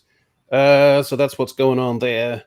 No algorithmic help. That's really what that is. It takes a little longer for your audience to find it, kind of thing. It's not being pushed quite as hard. I guess so. So yeah, it's the state of literary prizes. I did a deep dive and read large samples of books, 38 books across 3 different literary prizes, and it's some of them aren't even of a publishable standard, but their messaging and identity focus and preoccupations seem to have gotten them over the line. So I'm just exploring that literary prizes have lost a lot of cachet and prestige. I'm just going to point out this comment because I'm kind of surprised none of us said this. Yeah. The fact that he's continuously having to return videotapes because he rents porn. It's something none of us said. So thank you, Nails, for pointing that out. I'm glad that we were able to get that in. But yeah, so if you haven't, obviously more people end up watching these later ones after the fact. But if you haven't watched Echo's video and you subscribe to him, go do that. Help him out. Push that algorithm. Let's go. Come on. Don't wait. I guess we'll go with Lit Dev. I'll go this way. Hello. Just I'm called Literature Devil on YouTube. If you want to check out my channel, go over the my best videos are when I go over and break down storytelling, the narrative structure, and then apply it to modern day movies, which they don't really hold up too well. And my last video that I did upload, the 2.5 hour long breakdown of The Last Jedi, 8 years later. See how you should have waited 2 more years and did a decade in the past, but the whole 10. Well, they told us that it was going to be held as a masterpiece, years later, but turns out the opposite is true. Well, I mean, that's one of those that topic's basically evergreen at this point. If it doesn't matter if you put out a video about Disney Star Wars at any point, it's probably going to be watched. So I'm sure that's a really good, especially 2.5 hours. You're probably getting some really deep shit with that one. So. I always say that I often point to Mahler's Star Wars videos as kind of the start of this whole venture for me. That's how I ended up finding Drinker, and then the rest is history from that point forward. So I always have a love for the deep dives on Star Wars stuff. So I'll definitely be checking that one out. That would be Despot next. This way. My next video is coming out tomorrow, hopefully, copyright allowing, and it is just about why The Last of Us Season 2 is so badly written. Just from that perspective, it's an appallingly written series of television. It's so bad that I had to stop other videos I was planning and write a short video on how awful the writing on The Last of Us Season 2 is. I didn't even bother watching it. I watched the first episode because I was on Open Bar that week, and that was it. That's all I watched. So fucking boring. I've kind of stopped doing the super grind of trying to just do everything for YouTube. If I'm not enjoying what I'm doing, I'm not, and that's not really. I mean, I liked the first game, but I never played the second game because everyone basically told me not to. So, yeah, I'm okay with not really following Last of Us too much. Joe. I talk about Ted Lasso season 4, the canceled Rocketeer movie, and I'm doing a lot more headline news coming up this week. Though just been a busy week, but I'm trying to get it. There's way too much going on, and I just watched Wicked today. I'm kind of in love with it.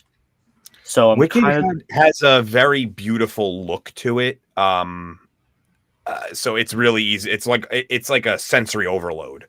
Yeah, but I think the woman that played Elphaba, she's just insanely. Yeah, I think she's insanely talented. But the theme of Wicked is: are you born evil, or do you become evil later on? And I think with her, she wasn't born weird, but she became weird because Hollywood made her that. And so you're saying her, the person? The person, yes. I'm not saying she's evil. I'm saying that she wasn't born weird, but she became weird in order to get these roles, and now it's just. I think you might be honest there that there's the movie is someone born different trying to prove it's not rather than someone who was born fine that's trying to be different. It was just it's kind of like the dichotomy with her and Ariana Grande. So I was just kind of watching and thinking, I could definitely just bang out Ariana Grande. She's like this big now. Oh, they're both disgustingly skinny in that. That was my big surprise of the year. I was fucking blown away by how good that movie was, Wicked, and I was expecting it.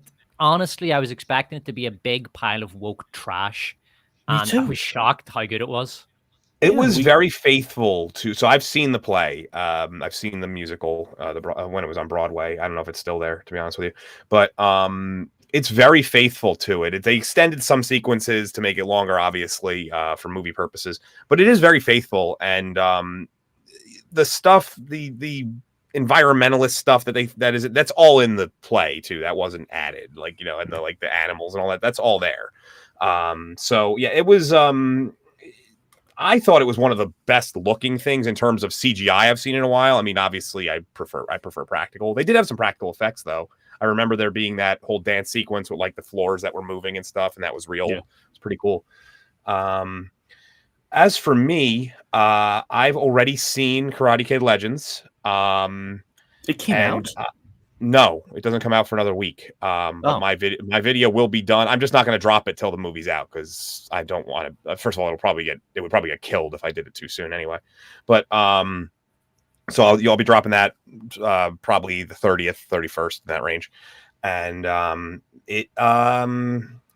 I'll sum it up. A lot of problems. Not the worst thing I've seen, but they try to do a little too much, and the marketing is a bit on the deceptive side. I will say that. I don't want to go into too much detail.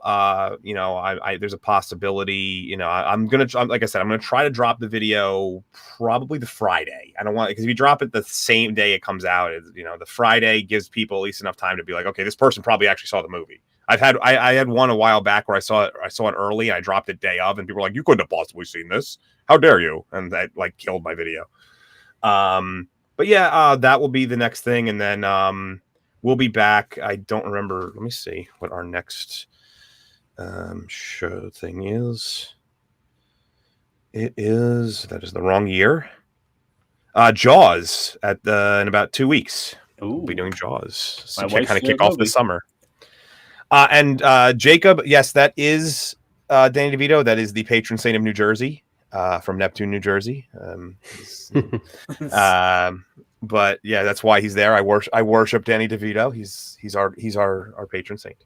That being said, I just want to thank everybody, especially Jacob, who sent in the super chat earlier. Thank all my guests. Thank the chat. Thank my co-host. This was a very fun, kind of different feeling two hoes. This was really good. I really like the way this one went. But yeah, that being said, I guess we'll see you all in about 2 weeks. Catch you all later. Bye, everyone.